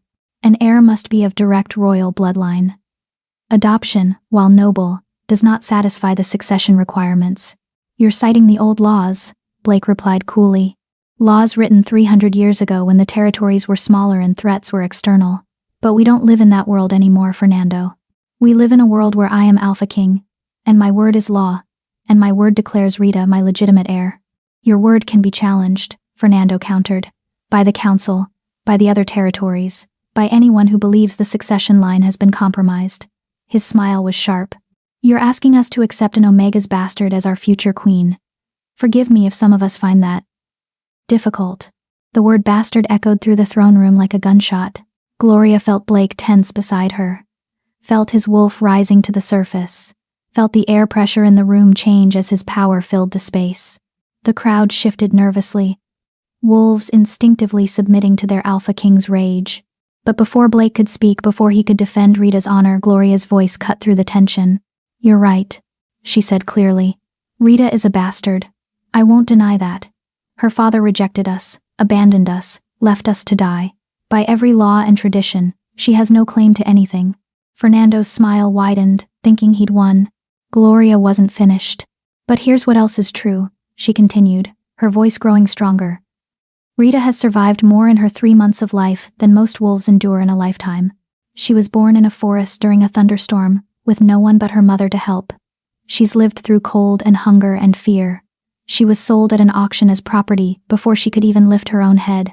Gloria's eyes swept the crowd. "And she survived. Not because she had a crown or a bloodline or a prestigious father.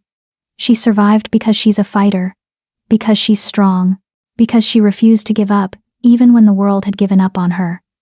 Gloria lifted Rita slightly, showing her to the court. "That's the kind of queen you want.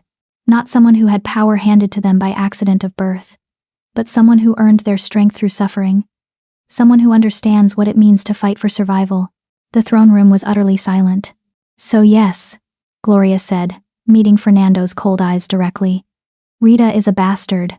But she's also a survivor. And that makes her more qualified to rule than any pampered prince or princess who's never known hardship. If you believe Rita deserves more than the title bastard, if you believe Gloria earned her right to stand here, please like this video." The silence stretched for 1 heartbeat. 2. Then Christopher Hodge began to clap. It started slow, just the elderly councilman's hands coming together in steady applause. But then others joined. First one noble, then another, then a whole section of the court. Within seconds, the throne room was filled with applause. Wolves standing and showing their support not because they had to, but because Gloria's words had moved them. Fernando's expression was murderous. Blake's hand found Gloria's, squeezing hard. When she looked at him, his eyes were shining with pride, and something that looked a lot like love. "Well said, my queen," he murmured. The applause finally died down, and Blake raised his hand for silence. "The ceremony will proceed," he announced. "Priest Manuel, if you would." A man in ceremonial robes, Priest Manuel McLean, Gloria assumed, stepped forward carrying an ornate bowl of water and a ceremonial knife. This was the formal part. The tradition that bound Rita to the royal bloodline through magic as much as law. Blake took the knife and pricked his thumb, letting 3 drops of blood fall into the water. Then he handed the knife to Gloria, who did the same despite her shaking hands. Finally, he dipped his fingers in the now pink water and traced a symbol on Rita's forehead, an ancient marking that signified pack bonding. "By blood and water, and the witness of the moon," Priest Manuel intoned. I declare Rita Hatfield, recognized as Princess Rita McBride, heir to the Northern Territories, daughter of King Blake and Queen Gloria, protected by pack law and pack magic until her last breath. Magic shimmered through the air, tangible and electric.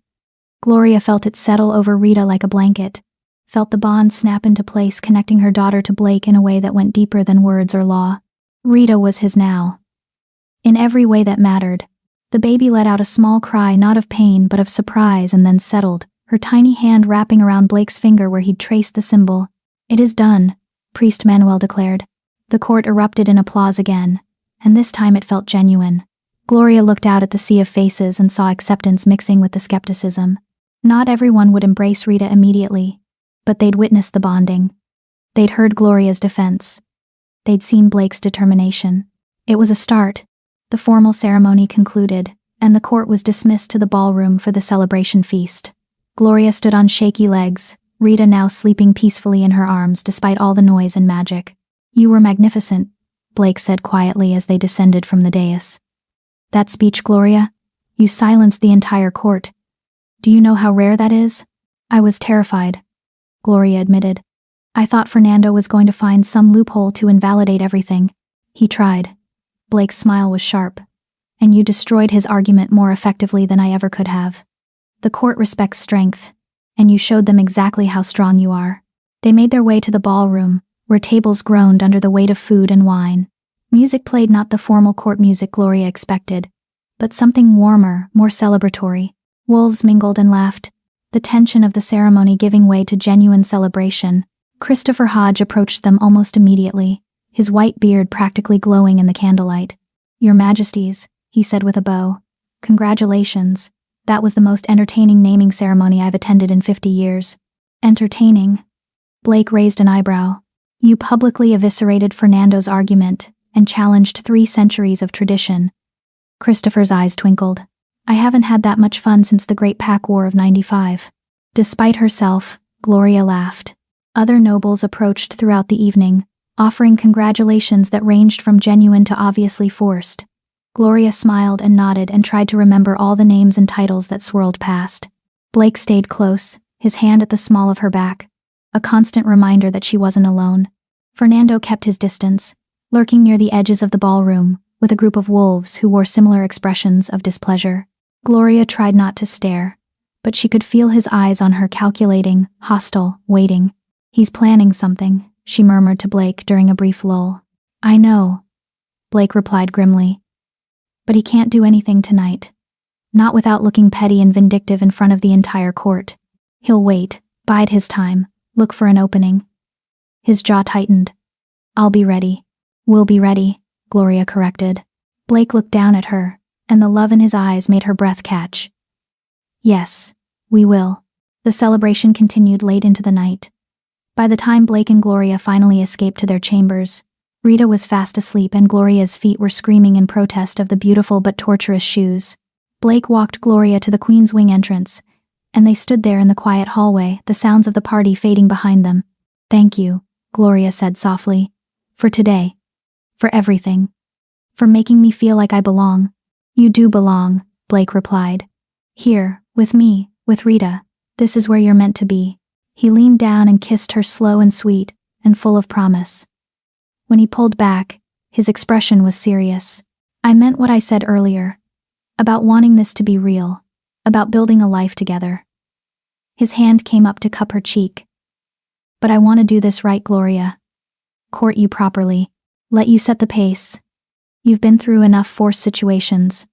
I want this to be your choice, every step of the way." Gloria's heart swelled. "What if I don't want to wait? What if I'm tired of being careful and cautious?" Blake's eyes darkened. "Then tell me what you want." Gloria stood on her toes and whispered in his ear exactly what she wanted. No more separate chambers, no more pretending, no more holding back. Blake's sharp intake of breath told her he'd heard every word. "Are you sure?" he asked, his voice rough. "Once we cross that line, there's no going back to the arrangement we had before." "I don't want to go back," Gloria said firmly. "I want to go forward, with you. As your real mate. Not just your political solution." Blake swept her up into his arms, Rita's bassinet floating behind them on a spell Gloria didn't know he could cast. He carried them both through the Queen's Wing, past the sitting room and the nursery, straight to the bedroom. Then forward we go, he murmured against her lips. Together. And for the first time since Louis had destroyed her world, Gloria let herself believe in happy endings again. Because maybe, just maybe, she'd found hers. Chapter 6. The morning after. Gloria woke to sunlight streaming through the windows, and the unfamiliar weight of an arm draped across her waist. For a moment, panic seized her. The instinctive fear that came from months of sleeping alone, always alert for danger. Then memory flooded back. Blake. Last night. The choice she'd made to stop pretending this was just an arrangement. She turned carefully, not wanting to wake him, and found herself face to face with the Alpha King. He looked different in sleep. Younger. The harsh lines of his face softened, his dark hair falling messily across his forehead, hiding that scar through his eyebrow. His breathing was deep and even, one hand still resting possessively on her hip, even in unconsciousness. This was real now. They were real. The thought was exhilarating and terrifying in equal measure. A soft cry from the nursery pulled Gloria from her thoughts. Rita, waking hungry and demanding breakfast with the imperious attitude only a 3-month-old could manage. Gloria tried to slip out of bed without waking Blake, but his arm tightened around her waist, and golden eyes blinked open. "Where are you going?" His voice was rough with sleep, deeper than usual, and it did things to Gloria's insides that she absolutely did not have time to analyze right now. "Rita's hungry," Gloria said, already extracting herself from his embrace. "I need to feed her." Blake sat up, the sheets pooling around his waist, and Gloria tried very hard not to stare at the expanse of muscled chest on display. She failed. "I'll get her," Blake offered, swinging his legs out of bed. "You don't have to." "I want to." He was already padding toward the nursery in nothing but sleep pants, and Gloria watched him go with a mixture of affection and disbelief. Louis had never once offered to help with Rita, not during the pregnancy. Not during the brief time they'd been together after she'd told him. He'd treated the baby like an inconvenience at best, an embarrassment at worst. But Blake returned moments later with Rita in his arms, bouncing her gently and making nonsense sounds that made the baby's cries settle into whimpers. He settled back onto the bed and handed Rita to Gloria with a care that made her chest ache. "Thank you," Gloria murmured, adjusting her nightgown to let Rita nurse. Blake propped himself up on one elbow, watching them with an expression Gloria couldn't quite read. "I could get used to this," he said softly. "Waking up to you, helping with Rita, being a family." "It's only been one night," Gloria pointed out, though her heart was doing somersaults. "You might change your mind when you realize how much Rita wakes up at 2 in the morning." "I won't." Blake's certainty was absolute. "Gloria, I need you to understand something. Last night wasn't just about physical desire, though that was definitely part of it." His cheeks actually colored slightly, and Gloria found it endearing that an Alpha King could still blush. "Last night was about choosing you, choosing us, choosing this family we're building. That's not something I take lightly." Gloria swallowed hard. "Neither do I. But Blake, what happens when the newness wears off? When I'm not the exciting political solution anymore, but just a woman with a crying baby and stretch marks and no idea how to be a proper queen?" Blake leaned forward and kissed her soft and slow and achingly sweet. "Then I'll love you anyway," he said against her lips. "Crying baby, stretch marks, insecurity, and all. Because that's what real love is, Gloria. Not the fairy tale version where everything's perfect. The real version where you choose each other even when it's hard." Tears burned behind Gloria's eyes. She'd thought she'd known what love was with Louis. But that had been infatuation, attraction, the thrill of being chosen by someone above her station. This, what she felt building with Blake, was something deeper. Something that felt like coming home. "I'm going to hold you to that," she whispered. "Please do." They stayed in bed for another hour, just existing together, Blake, watching Rita nurse, then helping her burp, then rocking her back to sleep while Gloria used the bathroom and tried to process the fact that her life had somehow become this. That she'd gone from sleeping in a hollowed-out tree to waking up in a king's bed in a matter of weeks. It felt like a dream, but the soreness in her body from last night was very real. The sound of Blake humming softly to Rita in the nursery was very real. The love blooming in her chest, terrifying and wonderful, was very real. A knock at the door interrupted her thoughts. "Your Majesty?" Rose's voice called from the hallway. "I'm sorry to disturb, but Naomi says there's an urgent matter that requires your attention." Gloria and Blake exchanged glances. Urgent was never good. "I'll handle it," Blake said, already moving toward the dressing room. You stay here with Rita. Blake. If this is about the ceremony, then I'll deal with it. He paused in the doorway, looking back at her. That's what I do, Gloria. I handle the threats so you don't have to. Let me protect you. It should have felt patronizing. Should have made her bristle at being treated like she needed protection. But the way Blake said it, not like she was weak, but like she was precious, made it feel different. Okay, Gloria agreed. But if it's Fernando causing trouble, I want to know. You'll be the first person I tell. Blake dressed quickly, pressing one more kiss to her forehead before heading out. Gloria settled back into bed with Rita, who'd woken again and was staring at her with those big dark eyes. What do you think, baby girl? Gloria whispered. Did your mama make the right choice? Rita made a gurgling sound that Gloria chose to interpret as approval. The minutes stretched. Gloria tried not to worry, but every shadow outside the window made her jump. What if something had happened? What if Fernando had found a way to invalidate the ceremony? What if? The door burst open, and Blake strode in with an expression that was equal parts fury and disgust. What happened? Gloria demanded, sitting up so fast she nearly dislodged Rita. Blake held up a piece of parchment. This arrived by courier this morning, from the Silver Moon pack. Gloria's blood ran cold. Louis? Worse. Blake's jaw was so tight it looked painful. The Silver Moon Alpha. Rudy Newton. He's demanding we return Rita to her rightful father under pack law. Claims that Louis never formally relinquished parental rights, so technically he still has a legal claim to her. The world tilted. Gloria clutched Rita closer, her heart pounding so hard she thought it might burst from her chest. No. No. He can't, he rejected us. He threw us away. I know. Blake crossed to her in 2 strides, sitting on the edge of the bed, and pulling her into his arms, careful of Rita between them. And I'm not giving her back. Ever. But we need to be smart about this. What does the law say? Gloria's voice came out shaky. Blake's expression darkened. Technically, rejection of a mate doesn't automatically terminate parental rights. It's an outdated law from when packs needed every pup for survival, so even rejected mates had to share custody. But it hasn't been invoked in decades because most rejected mates either die or disappear before the law becomes relevant. So Louis can take her? Gloria felt like she couldn't breathe.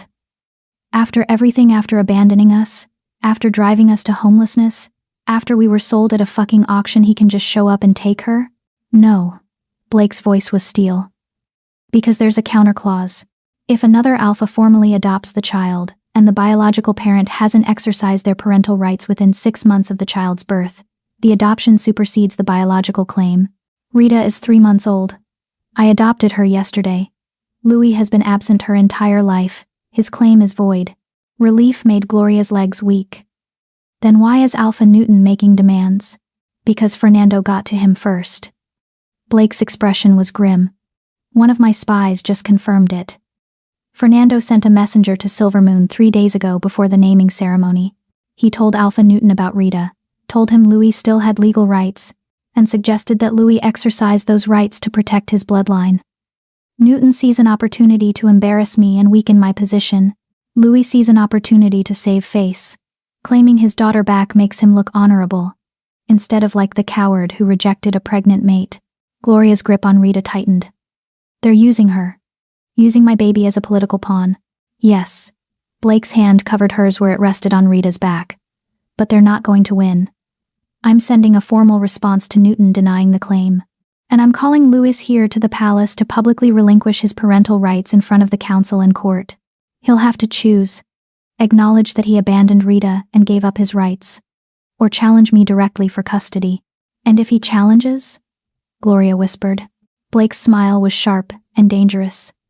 Then I'll remind him exactly who I am. And why challenging an Alpha King is a very bad idea. Gloria wanted to feel reassured.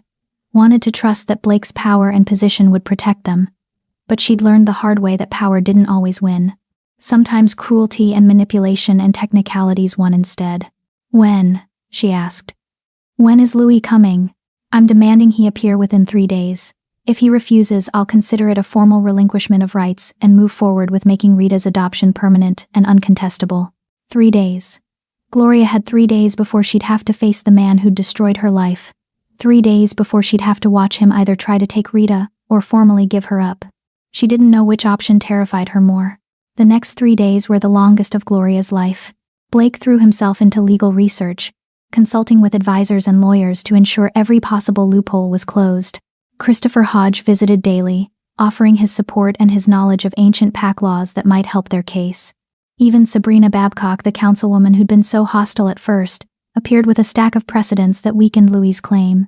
"I may not have been thrilled about your sudden appearance," Sabrina said bluntly, "but I'll be damned if I let some weak-willed third-in-command steal a child from her rightful home. Louis Nelson made his choice when he rejected you. He doesn't get to change his mind now that it's convenient."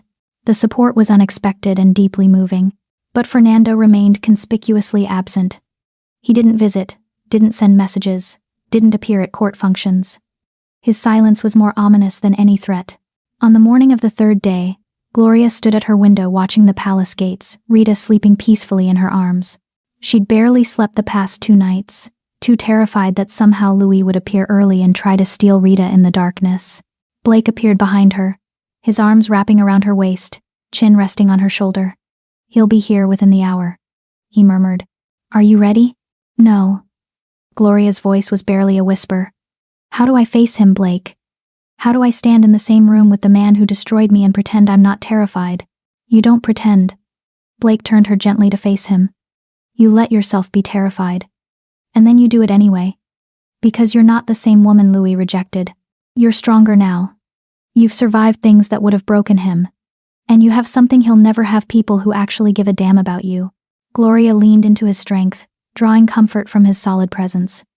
"What if he tries to take her? What if there's some loophole we missed? Then I'll stop him." Blake's voice was absolute. "By law or by force. Whatever it takes. Rita is ours, Gloria. Ours. No weak, cowardly wolf is going to change that." A horn sounded from the gates, the signal that guests had arrived.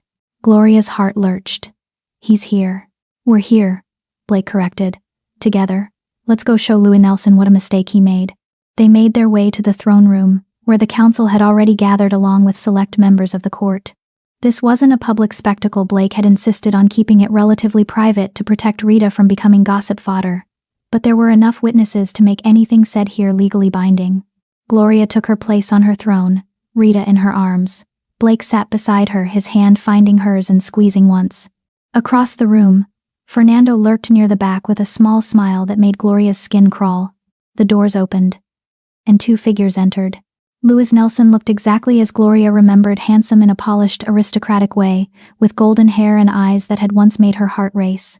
He wore fine clothes that screamed wealth, and he walked with the confidence of a wolf who'd never known real hardship.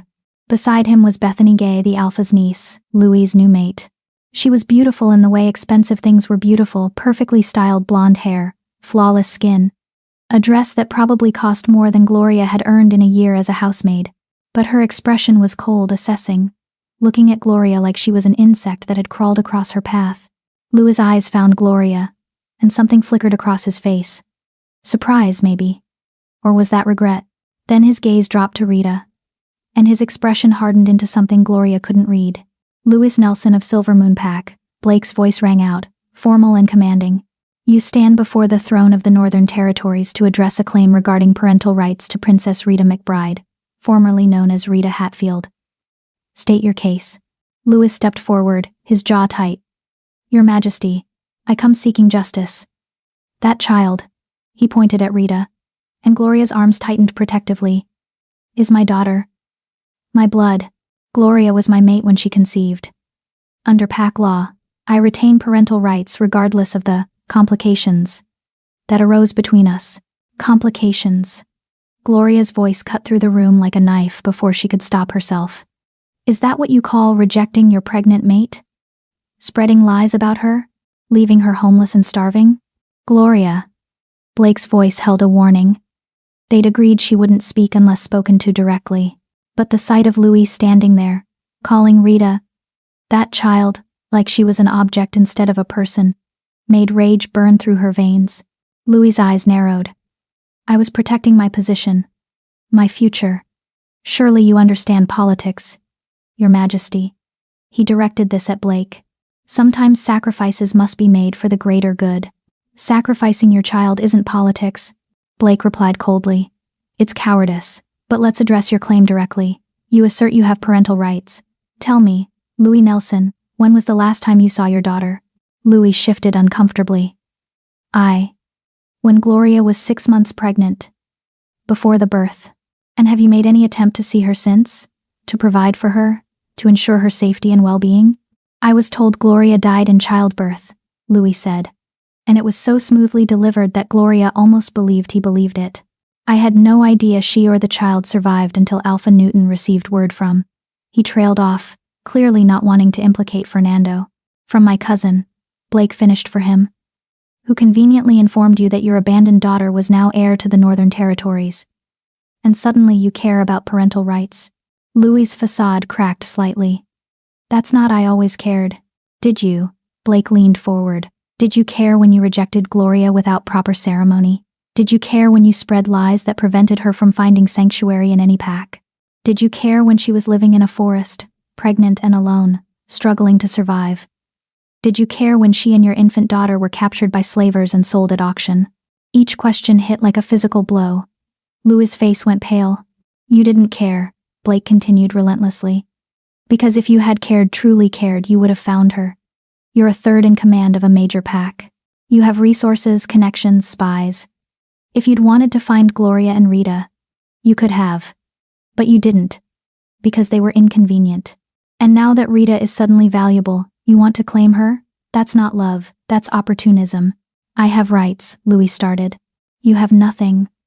Blake's voice dropped to a lethal softness. You rejected Gloria. You abandoned Rita. You have exercised zero parental involvement in her entire life. Under pack law, that constitutes abandonment. Your rights are void.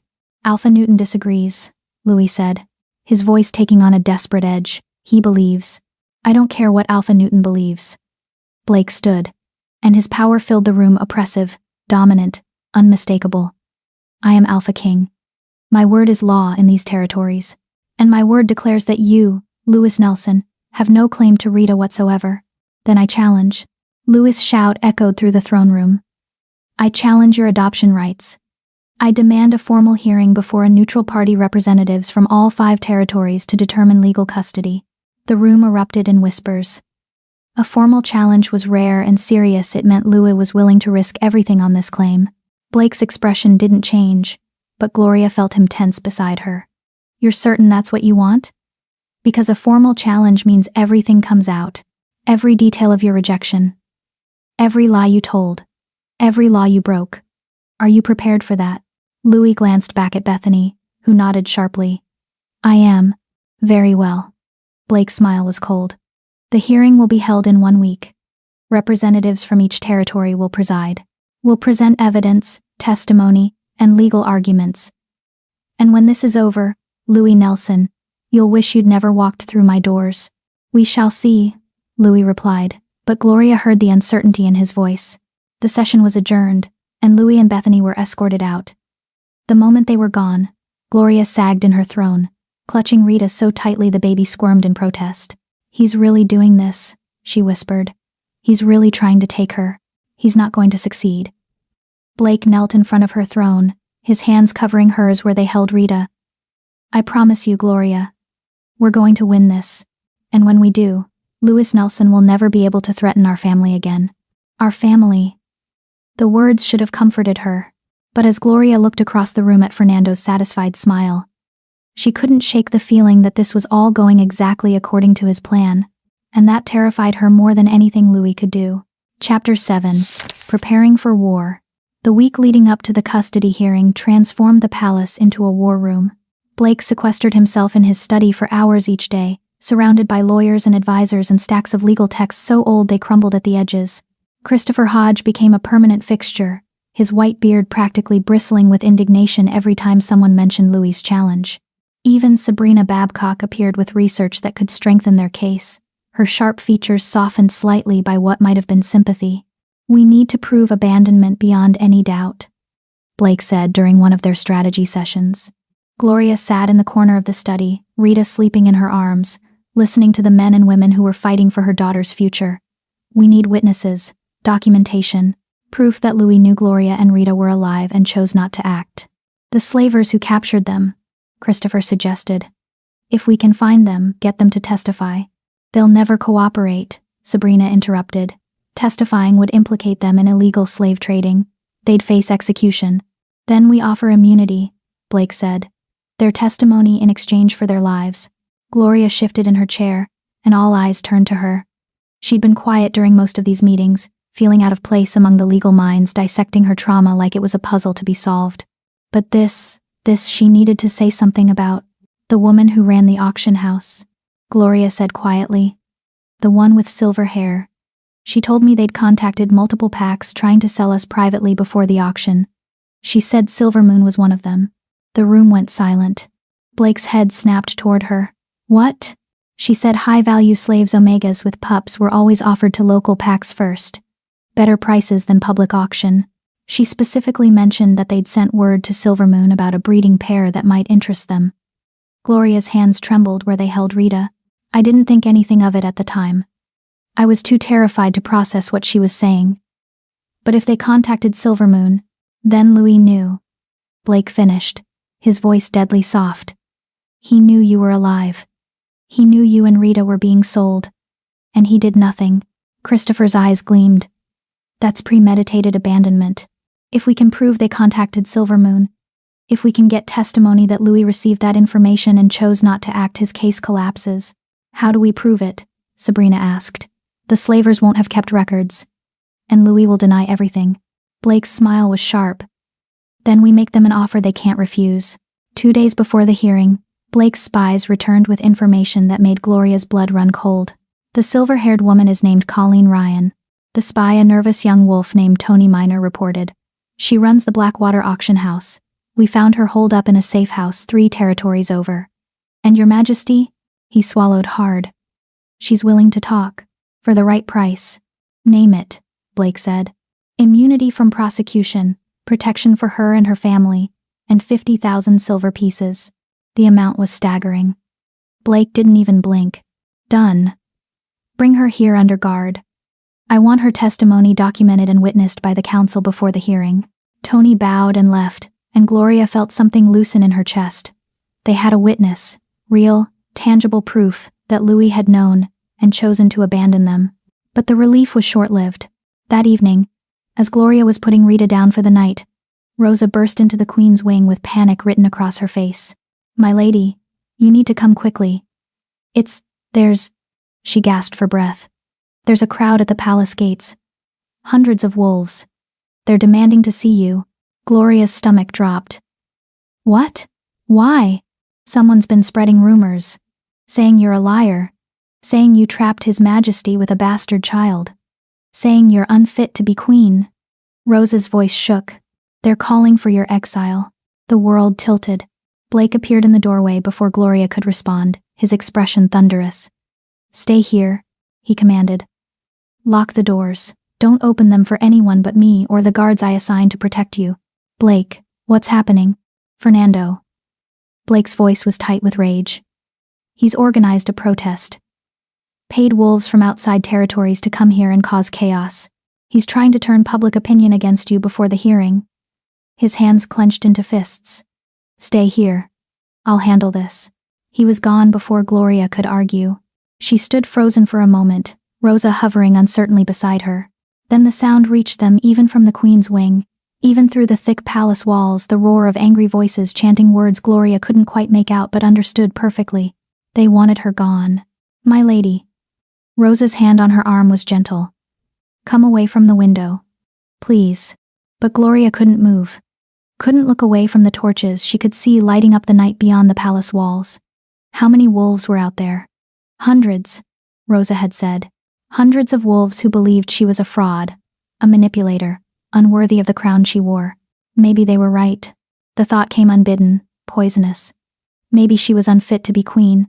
Maybe Rita did deserve better than a mother who'd been stupid enough to believe Louis's lies, desperate enough to accept slavery, weak enough to need rescuing. Stop it. Rosa's voice was sharp.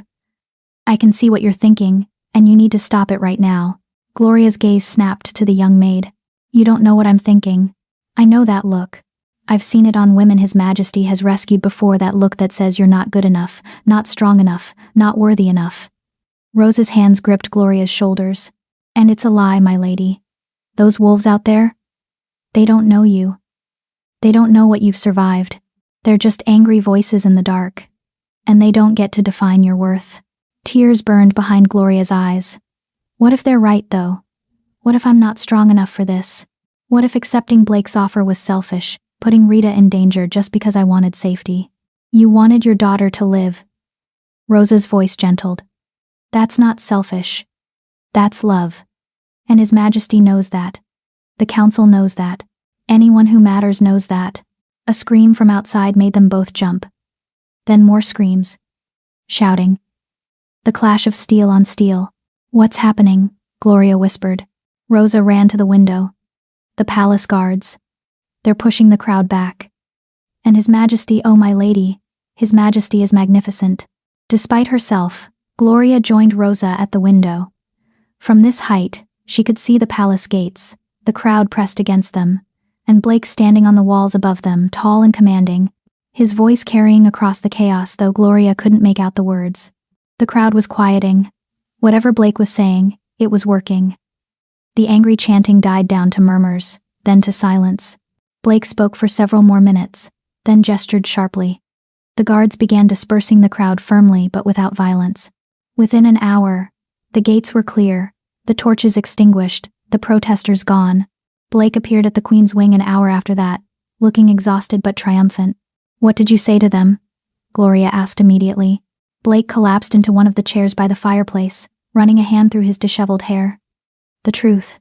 That you're my chosen mate. That Rita is my legal heir. That anyone who questions that is questioning my judgment as their king. His jaw tightened. And I may have mentioned that Fernando Dickey was the one who organized the protest, and that anyone who wants to align themselves with a wolf who uses innocent people as political pawns should reconsider their loyalties. Did it work? For now. Blake looked up at her, and the vulnerability in his eyes made her chest ache. But Gloria, this is only going to get worse. The hearing is in 2 days. Fernando and Louis are going to throw everything they have at us. They're going to dig up every mistake you've ever made, every moment of weakness, every reason why you're supposedly unfit to be queen. I know. Gloria moved to sit beside him. Rita still sleeping peacefully in her arms. And I'm terrified. But Blake? She waited until he met her eyes. I'm not running. I'm not giving up. They want me to break? They want me to prove I'm too weak for this crown? Then I'll show them exactly how strong I am. Blake's expression transformed into something that looked like awe.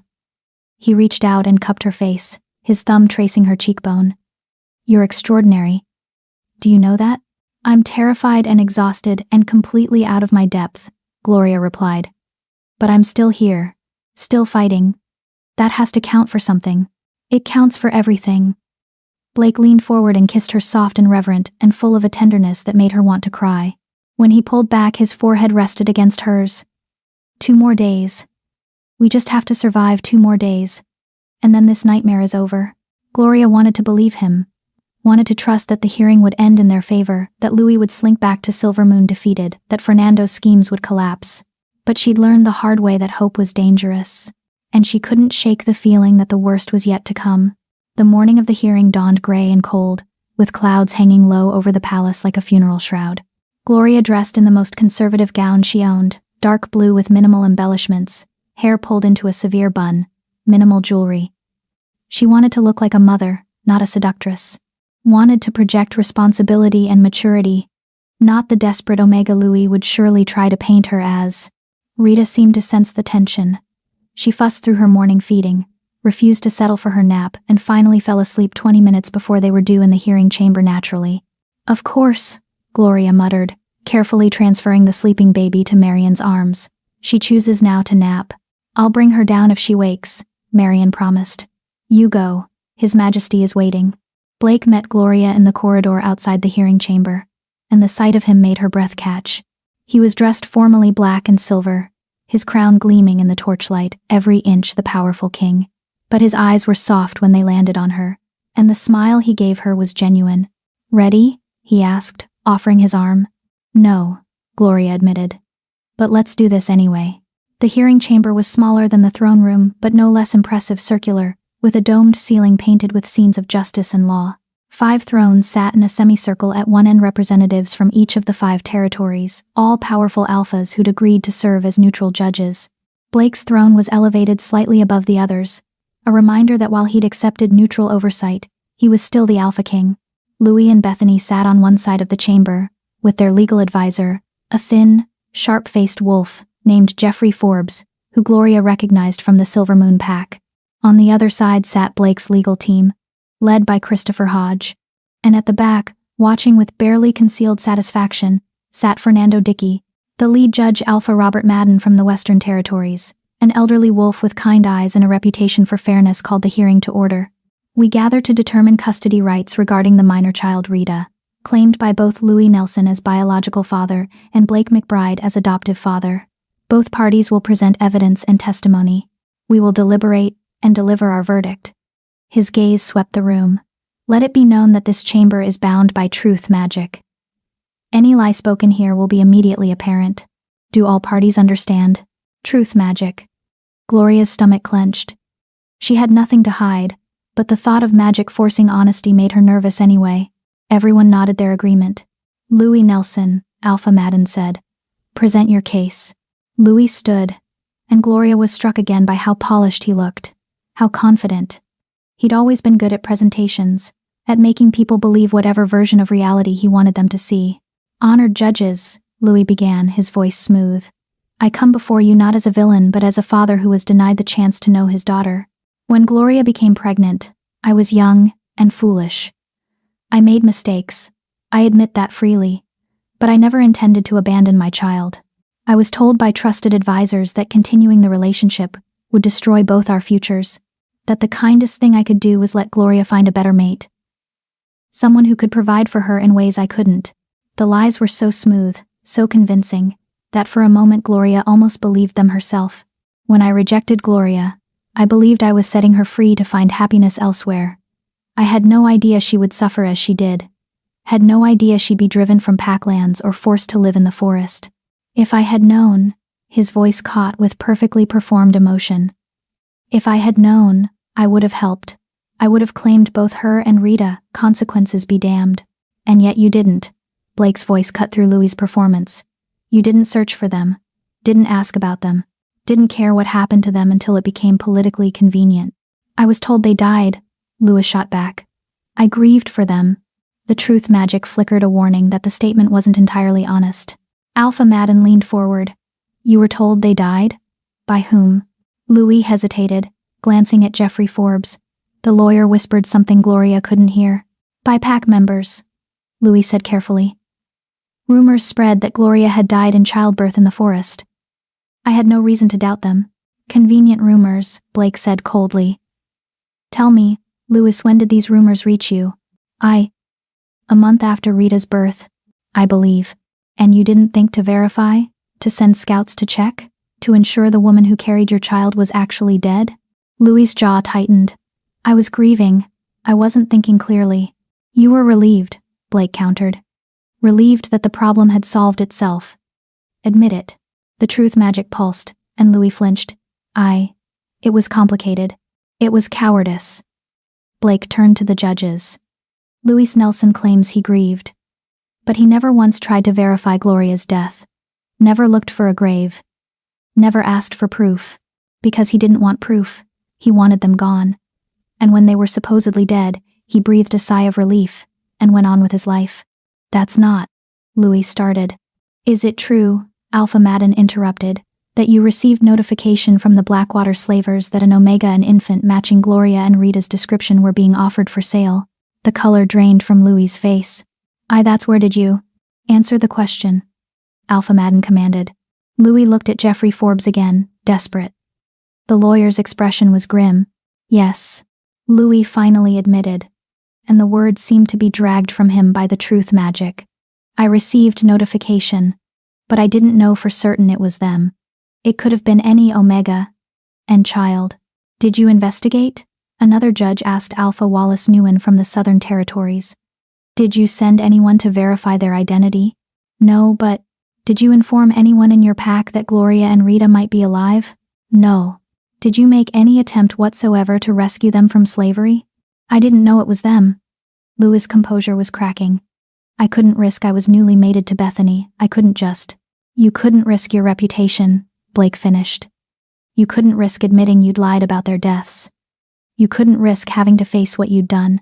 So you let your mate and daughter be sold at auction rather than inconvenience yourself. The truth magic flared bright, and Louis couldn't deny it. The silence in the chamber was profound. I have a witness, Blake said into the silence. Someone who can testify to Louis' knowledge and deliberate abandonment. He gestured, and guards opened the side door. Colleen Ryan entered, the silver-haired woman from the auction house, looking significantly less confident than she had that terrible night. She was thin and nervous, her eyes darting around the chamber like a trapped animal. But when she spoke, her voice was clear. My name is Colleen Ryan. I ran the Blackwater slave auction where Gloria and Rita were sold.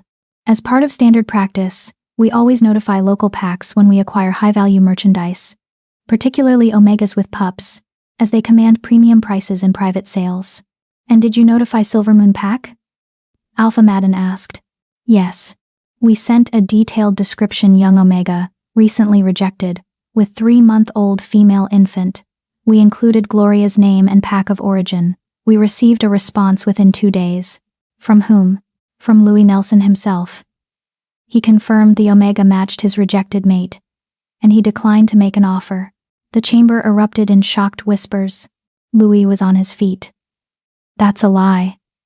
I have the correspondence, Colleen said, and produced a folded piece of parchment from her pocket, signed with his seal. She handed it to Alpha Madden, who read it with an expression of growing disgust. He passed it to the other judges, each of whom reacted with similar revulsion. This letter, Alpha Madden said, his voice heavy, explicitly acknowledges Gloria and Rita. It states that Louis Nelson wishes them well but has moved on and cannot complicate his new mating with ghosts from the past. It authorizes the auction house to proceed with the sale and requests notification of the final buyer, out of curiosity. Louis looked like he might be sick. You knew, Blake said softly. You knew they were alive. You knew they were being sold as slaves. And you did nothing. You didn't rescue them. You didn't buy their freedom. You didn't even try. You just moved on. It wasn't like that. I was advised. By whom? Alpha Wallace asked sharply. Louis' eyes cut to Fernando, and Gloria's blood ran cold. It doesn't matter, Louis said quickly. The point, Alpha Madden interrupted, is that you had knowledge of your daughter's dire circumstances and chose to abandon her anyway. You have no parental rights, Louis Nelson. You forfeited them the moment you received that letter and decided your convenience mattered more than your child's life. No. Bethany Gay was on her feet now, her beautiful face twisted with fury. You can't do this. We have rights. Rita is Louis' blood. She belongs with us. Why? Gloria's voice cut through the chaos, and suddenly every eye was on her. Why do you want her, Bethany? You've made it clear you despise me. You've shown no love for Rita. So why fight for custody of a child you don't even want? Bethany's mouth opened, then closed. Gloria could see her trying to formulate an answer that wouldn't reveal the truth. It's the title, isn't it? Gloria continued, standing slowly. Rita is heir to the Northern Territories. If you have custody of her, you have leverage over Blake. You have power. That's all this has ever been about, not love. Not family, but power. The truth magic pulsed in agreement. And Bethany's face flushed with rage. How dare you? I dare because I'm her mother, Gloria said, her voice steady despite her racing heart. I'm the one who carried her. I'm the one who birthed her in a forest with no help. I'm the one who kept her alive when we had nothing. I'm the one who stood on that auction block holding her close, terrified of what would happen to us. Where were you, Bethany? Where were you when Rita needed protection? Bethany had no answer. Gloria turned to the judges. Louis Nelson had his chance to be a father. He chose his reputation over his daughter. He chose comfort over courage. He doesn't get a second chance now that being Rita's father comes with benefits. My daughter deserves better. She deserves a father who chose her, who looked at her and saw worth, not a political problem. She deserves Blake. The silence that followed was electric. Finally, Alpha Madden spoke. The judges will deliberate. All parties will remain here. They filed into an antechamber, leaving the room in tense silence. Gloria sank into her chair, suddenly exhausted. Blake's hand found hers, squeezing gently. "That was perfect," he murmured. "You were perfect." "I just told the truth," Gloria whispered. "I'm tired of lies." The judges returned within 15 minutes, a surprisingly quick deliberation. Alpha Madden's expression was grave. "We have reached our verdict. Louis Nelson, your claim to parental rights is denied. You knowingly abandoned your daughter in life-threatening circumstances. You prioritized your own comfort over her welfare. Under PAC law, such abandonment constitutes permanent forfeiture of parental rights." Louis's face crumpled. "Furthermore," Alpha Madden continued, "Blake McBride's adoption of Rita is recognized as legal and binding.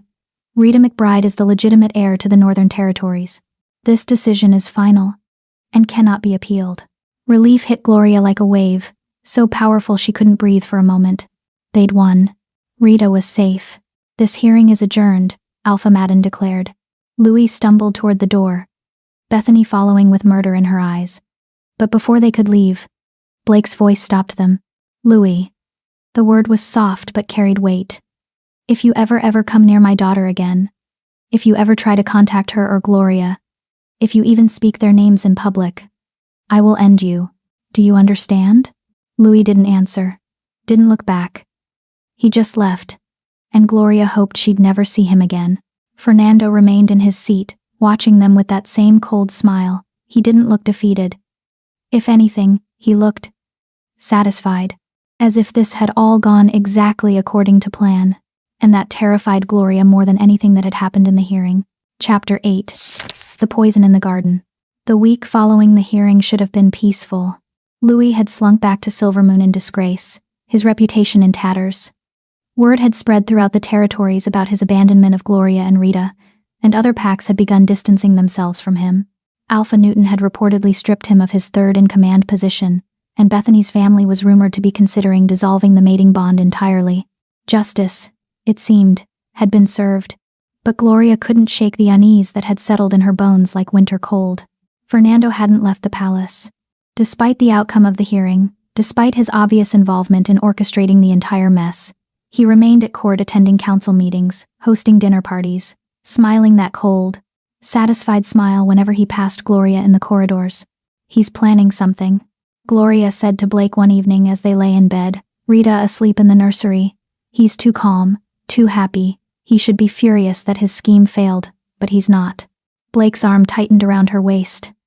"I know. I've had spies watching him constantly. So far, nothing. No secret meetings, no suspicious correspondence, no obvious plots. But I agree he's waiting for something. What could he be waiting for? I don't know, but we need to be careful. Especially with the Northern Alliance summit next week. Fernando will have access to alphas from all 5 territories. If he's going to make a move, that's when he'll do it." The Northern Alliance summit. Gloria had been dreading it since the moment she'd learned it existed. 5 days of political maneuvering, formal dinners, and social events where every word she spoke would be analyzed and every move she made would be judged. "I'm not ready for this," Gloria admitted quietly. "I barely survived the naming ceremony and the hearing. How am I supposed to navigate summit politics?" Blake rolled onto his side to face her, his golden eyes soft in the moonlight. "You're stronger than you think. You've already proven that. And I'll be beside you the entire time. We'll face it together. What if I say the wrong thing? What if I embarrass you in front of the other alphas? Then we'll deal with it." Blake cupped her face gently. "Gloria, you need to stop waiting for me to regret choosing you. It's not going to happen. You could accidentally insult every alpha at the summit, and I'd still choose you. Because you're mine. And nothing is going to change that." The words should have comforted her. And they did. Mostly. But a small, poisonous voice in the back of her mind whispered that everyone who'd ever claimed to choose her had eventually changed their minds. Blake seemed to sense her doubt. He leaned down and kissed her slow and deep and thorough, until Gloria forgot how to think about anything except the feeling of his hands on her skin and his weight pressing her into the mattress. "Let me show you," he murmured against her lips, "exactly how permanent my choice is." And for a few hours, Gloria let herself believe it. The first day of the summit dawned bright and unseasonably warm, as if nature itself was mocking Gloria's anxiety. The visiting alphas began arriving at midday, massive convoys of guards and advisors and nobles, all dressed in their pack colors and flying their territorial banners. Gloria watched from her window as they filed through the palace gates, each one more intimidating than the last. Alpha Robert Madden from the Western Territories arrived first, his white hair gleaming in the sunlight. He'd been kind during the hearing, and Gloria allowed herself to hope he'd be an ally. Alpha Wallace Nguyen from the Southern Territories came next, younger than Robert, maybe in his 40s, with sharp eyes that seemed to miss nothing. He'd voted in their favor at the hearing, but Gloria wasn't sure if that had been justice or politics. Alpha Matthew Knight from the Eastern Territories was a mountain of a man, easily 7 feet tall with shoulders that looked like they could bear the weight of the world.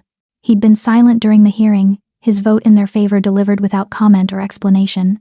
And finally, Alpha Jerry McCann from the Central Territories, handsome in a weathered way, with laugh lines around his eyes and a reputation for being more interested in diplomacy than dominance. His vote had been the tiebreaker, the one that had sealed their victory. 5 alphas, 5 territories, 5 potential allies or enemies. "They're not here to judge you," Blake said from behind her, making her jump. "They're here for trade negotiations and alliance discussions. The hearing is over. You won the right to be here. Now you just need to show them why you deserve to stay." "No pressure," Gloria muttered. Blake smiled and pressed a kiss to her temple. "Come on, it's time to greet our guests." The formal welcome ceremony was held in the palace courtyard, all 5 visiting alphas lined up to be officially greeted by Blake and Gloria. Rita was with Marion and Mildred in the Queen's wing, which was probably wise. The last thing Gloria needed was to try to juggle political niceties while managing a fussy infant.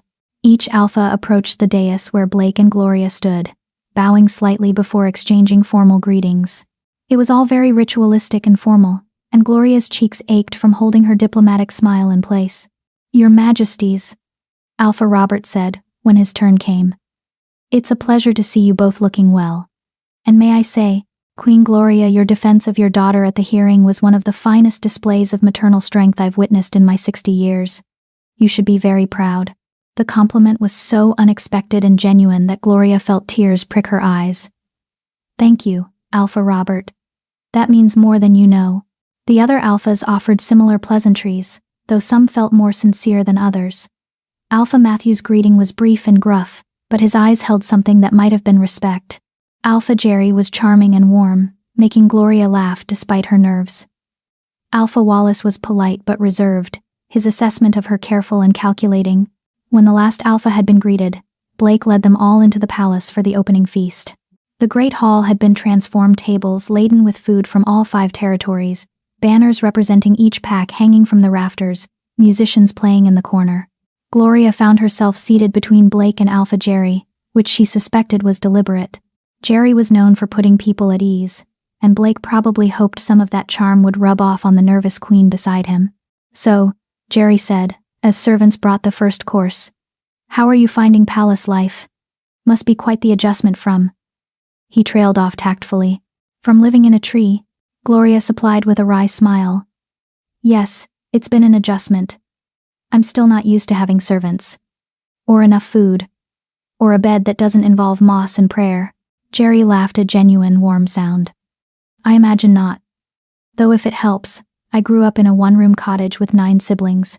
My first night in an actual palace, I got lost trying to find the bathroom and ended up in the wine cellar. Took them 3 hours to find me." The image was so absurd that Gloria found herself laughing too. "At least you had the wine to keep you company." "Oh, I definitely took advantage of that." Jerry's eyes twinkled. "Showed up to my first official meeting absolutely sloshed. It was very diplomatic. They talked through dinner easy, comfortable conversation that made Gloria forget she was supposed to be intimidated. Jerry had a gift for storytelling, and he regaled her with tales of political disasters and summit mishaps that made the whole event feel less terrifying. By the time dessert arrived, Gloria had almost relaxed. That's when Fernando struck. He stood from his seat at one of the lower tables, wine glass in hand, his voice carrying across the hall. "A toast to our esteemed guests, and to the Northern Territory's newest acquisition." The word hung in the air like poison. Blake's hand clenched around his fork. "Fernando. I mean, no disrespect, of course." Fernando continued, his smile sharp. "I merely wish to celebrate how far Queen Gloria has come. From slave to queen in mere weeks." It's quite the fairy tale, isn't it? The hall had gone silent. Every eye was on Gloria, watching to see how she'd respond to the thinly veiled insult. Gloria could feel her face burning, could feel the weight of judgment pressing down on her, could feel the careful neutrality she'd built all evening crumbling under Fernando's calculated cruelty. But then she felt Blake's hand cover hers under the table, felt his steady presence beside her, felt the echo of every battle she'd fought to get here. She stood slowly, meeting Fernando's cold eyes across the hall. "You're right," she said, her voice clear and steady. "It is quite the fairy tale, the kind where the villain thinks he's clever, but he's actually just predictable. The kind where the happy ending comes not because the princess was rescued, but because she refused to stay down." She lifted her own wine glass. "So here's my toast to survivors who become queens, to bastard children who become princesses, and to cowards who hide behind politics because they're too weak to fight fair." She drank, never breaking eye contact with Fernando. The hall erupted in applause led, surprisingly, by Alpha Jerry, whose grin was wide and approving. The other alphas joined in, and even some of Blake's nobles who'd been skeptical of Gloria were clapping. Fernando's expression was murderous, but he sat down, his attempt to humiliate her backfiring spectacularly. Blake's hand found hers under the table again, squeezing hard. "That," he murmured, "was magnificent." Gloria's hands were shaking, but she'd done it. She'd faced down Fernando in front of the entire summit, and she'd won. The rest of the evening passed in a blur of congratulations and admiring glances. By the time Blake and Gloria finally escaped to their chambers, Gloria was exhausted but exhilarated. "I can't believe I did that," she said, collapsing onto the bed while Blake checked on Rita in the nursery. "I can't believe I actually stood up to Fernando in front of everyone." "I can," Blake said, emerging from the nursery with Rita in his arms. The baby was awake and alert, making small cooing sounds. "You're stronger than you think, Gloria. You always have been."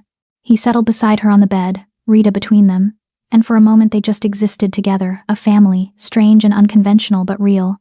"Fernando's going to retaliate," Gloria said quietly. "That wasn't just a social jab. That was a declaration of war." "I know." Blake's expression was grim. "But we'll be ready. Whatever he throws at us, we'll face it together."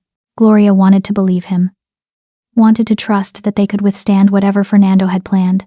But she couldn't shake the feeling that tonight's confrontation had been exactly what Fernando wanted, that he'd provoked her deliberately, knowing she'd respond, knowing it would set something in motion. She just didn't know what yet. The answer came 3 days later, in the middle of the summit's most important event, the treaty signing ceremony. The 5 territories gathered in the formal signing chamber to renew their alliance agreements, trade deals, military pacts, shared resource arrangements. It was all very ceremonial and boring, and Gloria was struggling to stay awake through Alpha Wallace's droning speech about grain tariffs when the doors burst open. A messenger stumbled in, his clothes torn and bloodied, his face pale with terror. "Your Majesty," he gasped, falling to his knees before Blake. "The eastern border, we're under attack." The chamber erupted into chaos. Blake was on his feet instantly. "Report. Who's attacking? How many?" "Rogues, Your Majesty. Hundreds of them. Maybe thousands. They came out of nowhere, coordinated. Organized. Like an army. They've already taken the border outposts. They're moving toward the villages." Gloria's blood ran cold. Rogues were supposed to be disorganized, lone wolves without packs, dangerous but not strategic. An army of them was unheard of. "Who's leading them?" Alpha Matthew demanded, his mountain-sized frame tense with barely controlled fury. "Rogues don't organize themselves." The messenger's eyes cut to Fernando for just a heartbeat so quick Gloria almost missed it. But she didn't miss it. Neither did Blake. "Fernando." Blake's voice was deadly soft. "What have you done?" Fernando stood slowly, his expression calm, too calm. "I have no idea what you're talking about, cousin. Though I must say, this is terrible timing. Right in the middle of the summit? How unfortunate. You orchestrated this." Blake's power filled the room, oppressive and dangerous. "You organized the rogues. You planned the attack. You've been plotting this the entire time." "Prove it," Fernando said simply. "The hearing," Gloria breathed, suddenly understanding. "You wanted us distracted. You wanted all our focus on Louis and the custody battle so we wouldn't notice you building an army on our borders." Fernando's smile was cold. My, the little Omega has a brain after all." How delightful. Blake moved so fast Gloria barely saw it. One moment he was across the room, the next his hand was around Fernando's throat, slamming him against the wall hard enough to crack stone. Call them off, Blake snarled, his wolf rising to the surface, eyes glowing gold. Call off the attack right now, or I'll rip your throat out where you stand. You won't, Fernando choked out. You need me. I'm the only one who knows where all the rogue camps are. Kill me, and you'll be fighting blind. Blake's grip tightened, and for a moment Gloria thought he might actually do it, might actually kill Fernando right here in front of everyone. Then Alpha Robert's voice cut through the tension. Blake. You can't kill a council member without trial, even one who's committed treason.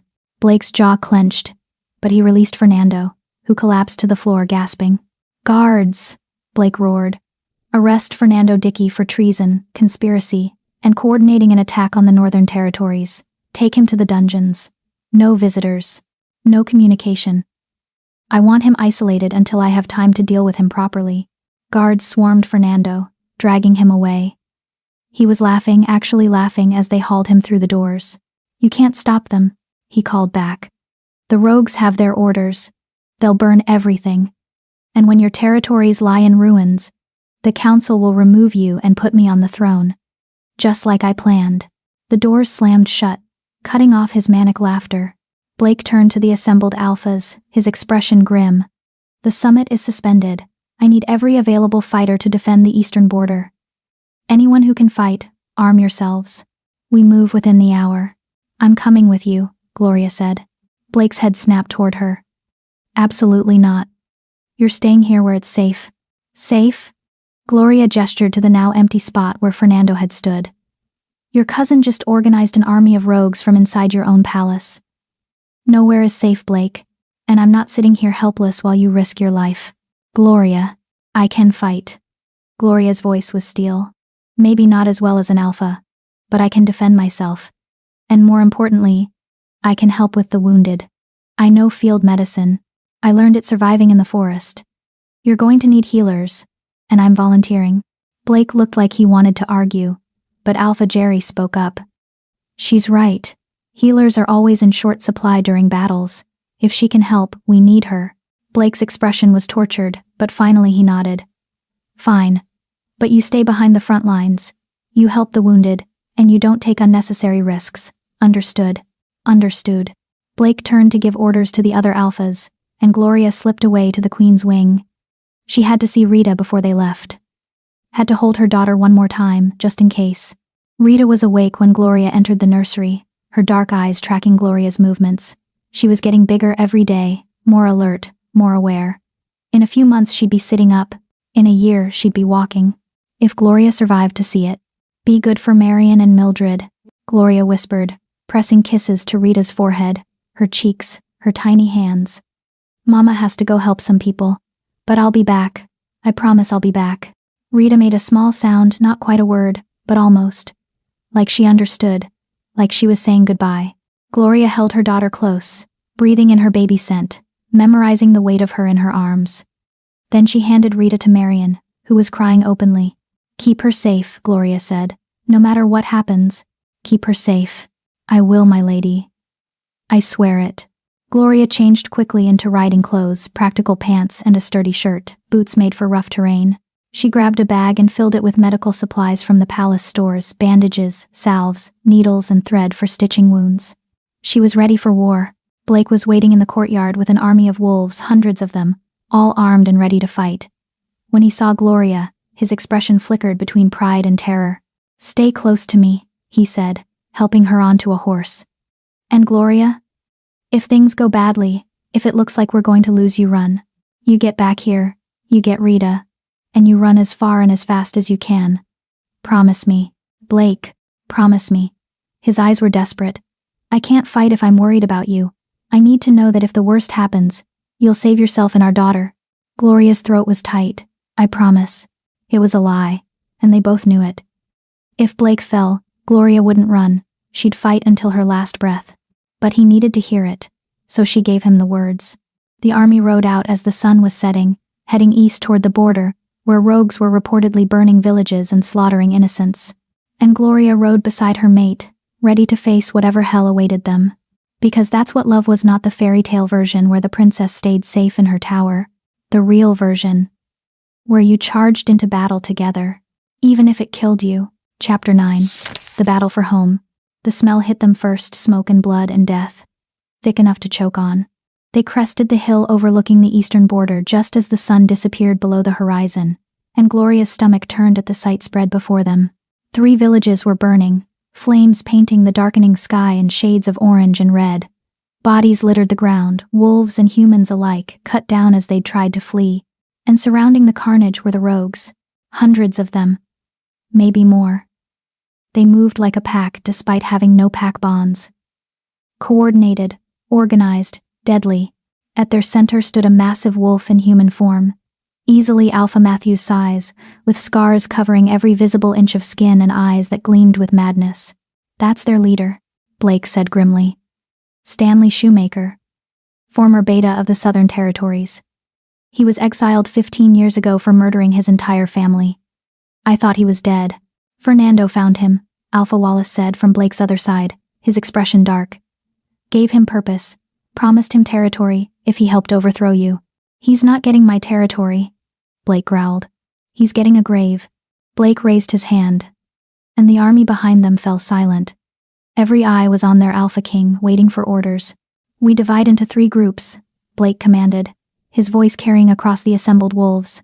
Alpha Jerry, take your fighters and protect the northern flank. Don't let any rogues escape to raid the inner villages. Alpha Matthew, southern flank, same orders. Alpha Robert and Alpha Wallace, you're with me. We hit them head on, draw their main force while the flanks squeeze them into a kill box. And the healers? Alpha Robert asked, glancing at Gloria. They stay back with a guard unit, Blake said firmly. Once we engage, the wounded will retreat to the healing station. Gloria. He turned to her, his golden eyes, intense. You save everyone you can. But if rogues break through the lines and head for the healing station, you run. Don't try to fight them, just run. Understood? Gloria nodded, even though her hands were shaking. She'd never been in a real battle before, had never seen warfare beyond the occasional scuffle between drunk pack members. This was different. This was organized violence on a scale she couldn't comprehend.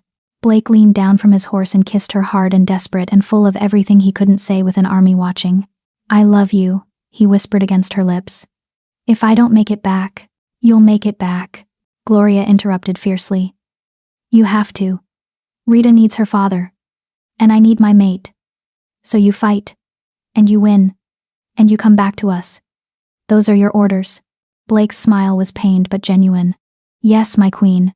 Then he was gone, riding toward the battle with a roar that shook the earth. The army followed hundreds of wolves charging down the hill toward the burning villages, their war cries splitting the night. Gloria dismounted with the other healers, a mix of experienced field medics and volunteers like herself. They set up quickly in a clearing far enough from the battle to be relatively safe, but close enough that wounded could reach them. Ever done battlefield medicine? Asked a middle-aged woman with kind eyes and blood already staining her sleeves. Her name was Jocelyn Story, and she'd been a healer for 30 years. I've stitched wounds and set broken bones, Gloria said. I kept myself and my baby alive in the forest for months, but nothing like this. Jocelyn nodded. Then you know the basics. Rule 1, save who you can, but don't waste time on the dying. It sounds cruel, but we can't save everyone, and trying will just mean more dead. Rule 2, work fast. Infection is as deadly as the wound. Rule 3, don't look at their faces. Makes it harder to lose them. Gloria swallowed hard. Got it. The first wave of wounded arrived within minutes, wolves dragging themselves back from the front lines, some with minor cuts, others with injuries that made Gloria's stomach turn. A young male with half his face torn open. A female whose arm was hanging by threads of muscle and skin. A teenage wolf whose screams suggested internal damage Gloria didn't have the skills to fix. She threw herself into the work cleaning wounds, stitching gashes, wrapping bandages, administering pain remedies from the supplies they'd brought. Her hands moved on instinct, muscle memory from months of treating her own injuries in the forest taking over when her mind threatened to shut down from the horror. Pressure here, she instructed a shaking volunteer, guiding his hands to a spurting wound on a fighter's leg. Hold it until I can get the artery tied off. She worked through patient after patient. losing track of time. The screams of the dying mixed with the sounds of battle, the clash of steel, the snarls of wolves in combat, the crackling of fire consuming what was left of the villages. A massive boom shook the ground, and Gloria looked up to see one of the buildings collapse, sending sparks and ash into the night sky. "How's it going out there?" she asked, one of the guards assigned to protect the healing station, a grizzled veteran named Rudy Newton who'd served in Blake's army for decades. "Hard to tell," Rudy admitted, his eyes scanning the darkness.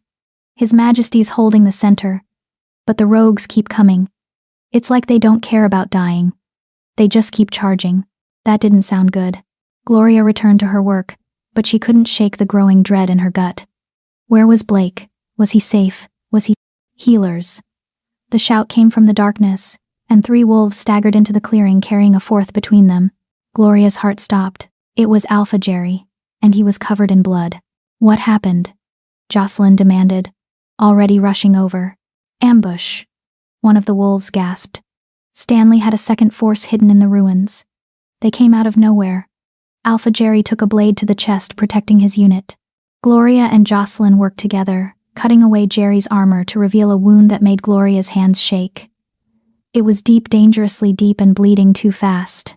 "I need to cauterize it," Jocelyn said grimly. "Hold him down." Jerry's eyes found Gloria's, and despite his pain, he managed a weak smile. "Not quite the diplomatic summit I imagined." "Don't talk," Gloria ordered, gripping his hand. "Save your strength." Jocelyn heated a blade in the fire and pressed it to the wound. Jerry's scream tore through the clearing, his body arching against the wolves holding him down. The smell of burning flesh made Gloria gag, but she held on, squeezing Jerry's hand hard enough that her knuckles went white. When it was done, Jerry passed out from the pain, and Jocelyn sat back with a heavy sigh. "Will he live?" Gloria asked. "If infection doesn't set in, if he rests, if..." Jocelyn's voice caught. There are a lot of ifs in battlefield medicine. They moved Jerry to a protected area and returned to the steady stream of wounded. Gloria lost count of how many wolves she treated, dozens, maybe hundreds. Her hands were stained red, her clothes soaked through with blood that wasn't hers, and still they kept coming. A young wolf barely 20 grabbed her wrist as she tried to stitch a gash on his shoulder. "The king," he gasped. "Have you seen the king?" "No," Gloria said, her chest tight with fear. "Why? What happened?" "He and Stanley, they're fighting, one-on-one, in the center of the battlefield. It's brutal." Gloria's hands froze. Blake was fighting the rogue leader. Alone. "I have to go," she told Jocelyn. "Absolutely not," Jocelyn said sharply. "You're needed here. Blake needs me more." Gloria was already moving, grabbing a knife from the supplies, her heart pounding. "Gloria," Jocelyn called after her. "You'll get yourself killed." But Gloria was already running toward the battlefield, toward the sounds of combat, toward Blake. She found them in what used to be the village square, 2 massive wolves circling each other, both bloodied, both showing signs of exhaustion. Blake's coat was matted with blood, and he favored his left side like something was broken. Stanley looked worse, deep gashes across his chest. One eye swollen shut, but he was smiling. "You're weak," Stanley taunted, his voice carrying across the square. "Soft. You care too much about your people, your precious reforms, your pathetic mate and her bastard pup. That weakness will be your end." Blake's response was a snarl and a lunge. They collided with the force of avalanches, teeth and claws tearing, blood flying. Gloria watched in horror as Stanley's jaws closed around Blake's shoulder, tearing deep. Blake roared in pain but didn't back down, his claws raking across Stanley's throat. Stanley released him and backed up, blood pouring from the wound in his neck. But he was still standing, still fighting. "You can't win." Stanley laughed, the sound wet and horrible. "Fernando promised me when you fall, I get the Northern Territories, I get to build my own pack, I get power." Fernando lied. Blake growled. "He was always going to kill you once you'd served your purpose. You're a tool. Disposable." Stanley's expression flickered, doubt creeping in. "No," he promised. "He promised you'd die in this battle," a new voice said. Fernando emerged from the shadows at the edge of the square, somehow free of his restraints, a crossbow in his hands. "You're too unstable to rule, Stanley. Too mad. I needed you to weaken Blake, to destroy his army. But I never intended to let you survive." He raised the crossbow, and Gloria realized with horror that it was pointed at Blake, not Stanley. "Blake," she screamed. Everything happened at once. Blake spun toward Fernando just as the crossbow bolt flew. Stanley lunged at Fernando, roaring betrayal.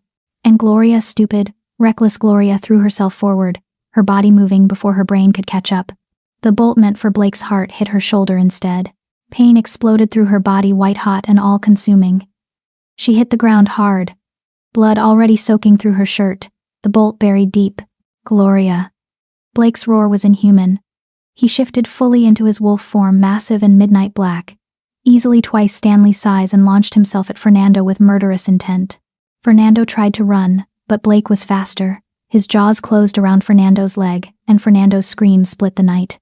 Blake dragged him back into the square, shaking him like a rag doll before throwing him against the remains of a stone wall hard enough that Gloria heard bones crack. Stanley tried to take advantage of Blake's distraction, lunging for his exposed back. But Blake was ready. He spun and caught Stanley by the throat, his jaws crushing down until something vital gave way. Stanley's eyes went wide with shock, then empty. The rogue leader crumpled to the ground, dead before he hit the earth. Blake shifted back to human form, and was at Gloria's side in seconds, his hands pressing against her wound even though she could see he was barely standing himself. "Gloria, stay with me," he commanded. And his voice was shaking.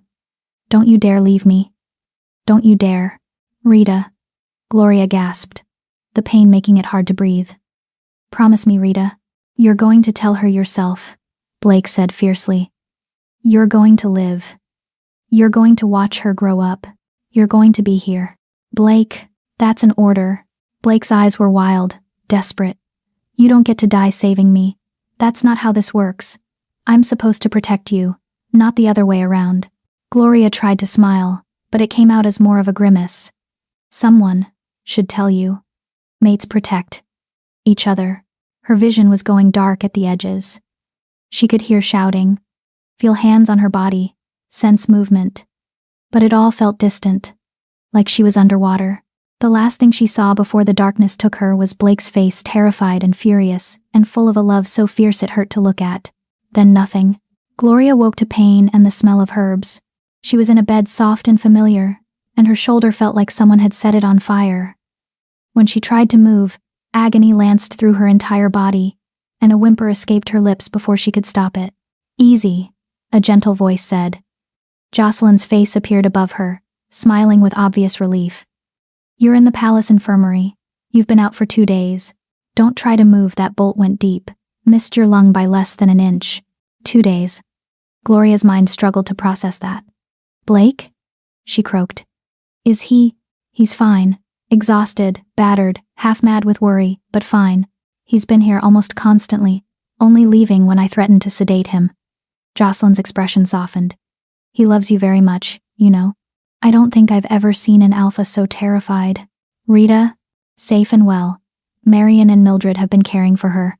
She's been asking for you, well, not asking exactly since she can't talk, but making it very clear she's displeased with your absence." Relief made Gloria's eyes burn. "The battle?" Jocelyn's expression darkened. "We won, barely. Once Stanley fell and Fernando was captured. The rogues scattered. Most were killed or captured. Some escaped into the wilderness. Blake's army is hunting them down." She paused. "We lost 87 fighters. Another 100 wounded. It could have been worse, but 87 wolves were dead. 87 families destroyed. Because of Fernando's ambition." "Where is Fernando now?" Gloria asked. "The dungeons. Under constant guard. Blake's planning a formal execution once you're well enough to attend."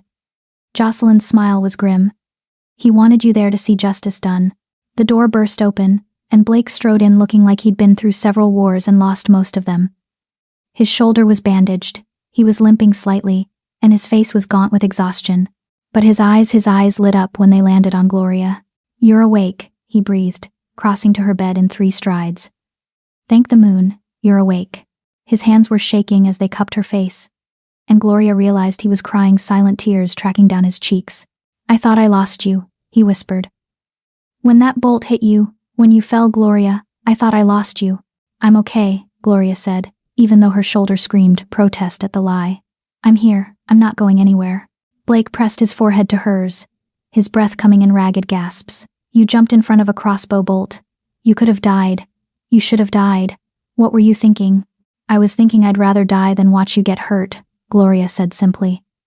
I was thinking that's what mates do, they protect each other. Even when it's stupid. Even when it's reckless.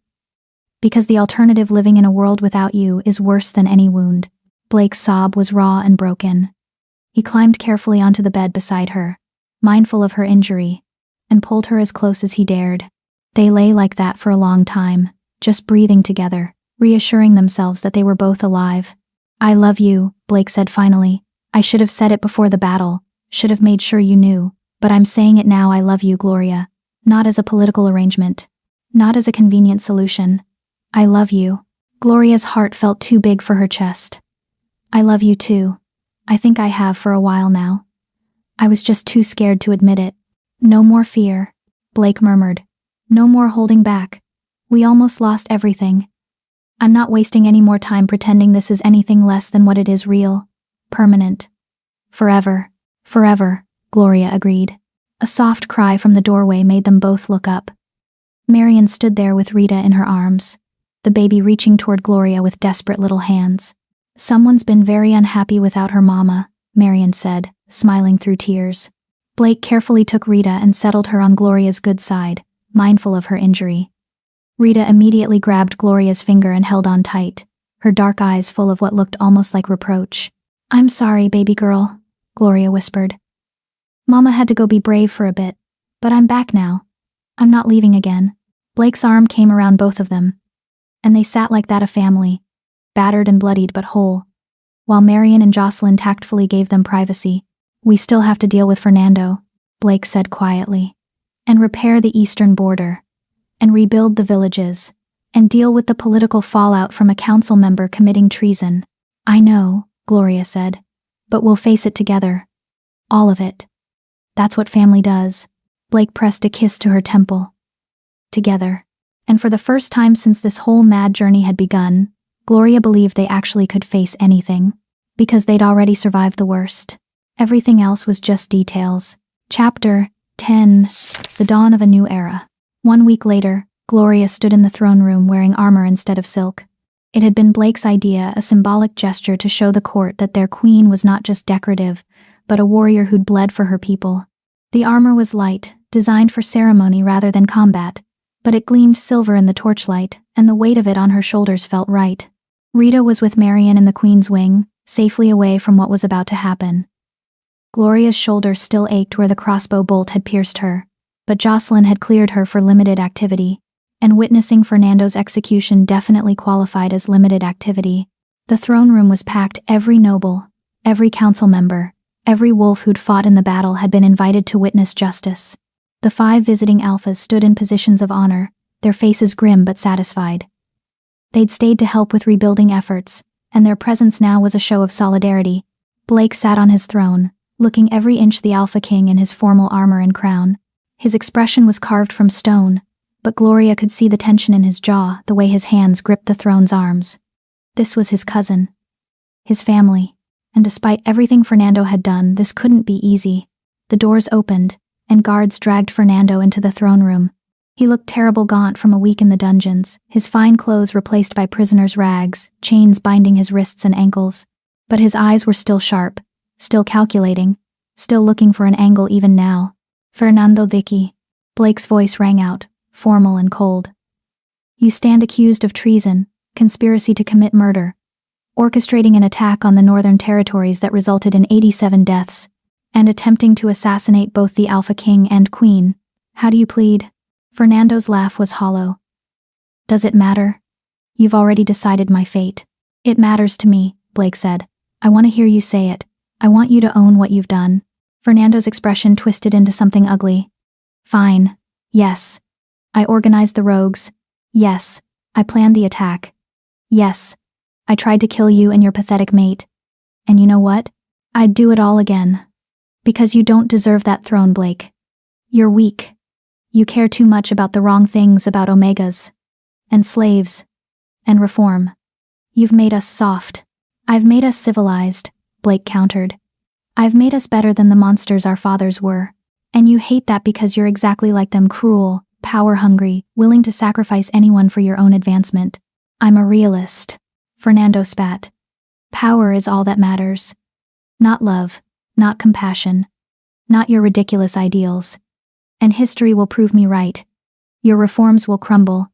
Your territories will fall. And someone strong will rise from the ashes to rebuild what you destroyed. Then they'll do it without you. Blake stood, his presence filling the room. Fernando Dickey, for your crimes against the crown and the people of the Northern Territories, I sentence you to death. Execution to be carried out immediately by beheading. Do you have any final words? Fernando's eyes found Gloria's across the room, and his smile was cold. You think you've won, little Omega? You think this is your happy ending? He laughed. You're a slave who got lucky. And one day, Blake will realize it. One day, he'll wake up and see you for what you really are. A charity case he felt sorry for. And on that day, when he throws you away just like Lewis did, remember that I predicted it. The words were designed to hurt, designed to plant seeds of doubt that would grow in the quiet moments, in the dark hours when Gloria's insecurities whispered that she wasn't good enough. But Gloria had learned something over the past months. She'd learned that words only had power if you gave them power. And Fernando's opinion? His judgment? His predictions? They meant nothing. You're wrong, Gloria said, her voice clear and steady. Blake won't throw me away. Do you know why? Because he's not like you or Louis or any of the other men who see women as property. He sees me as a person. As an equal. As someone worth choosing. Even when it's hard. Even when it's complicated. Even when it would be easier to walk away. She moved to stand beside Blake's throne. And his hand immediately found hers. You tried to destroy us, Gloria continued. You tried to break us apart, to prove we were weak, to show the world that our love was a lie. And you failed. We're still standing. We're still together. We're still here. And you? She smiled. You're about to die, knowing that everything you worked for amounted to nothing. Fernando's expression crumpled, all his arrogance and confidence collapsing into impotent rage. You can't, this isn't. Take him, Blake commanded. The guards dragged Fernando toward the courtyard where the execution block waited. His screams and curses echoed through the halls, growing fainter with distance.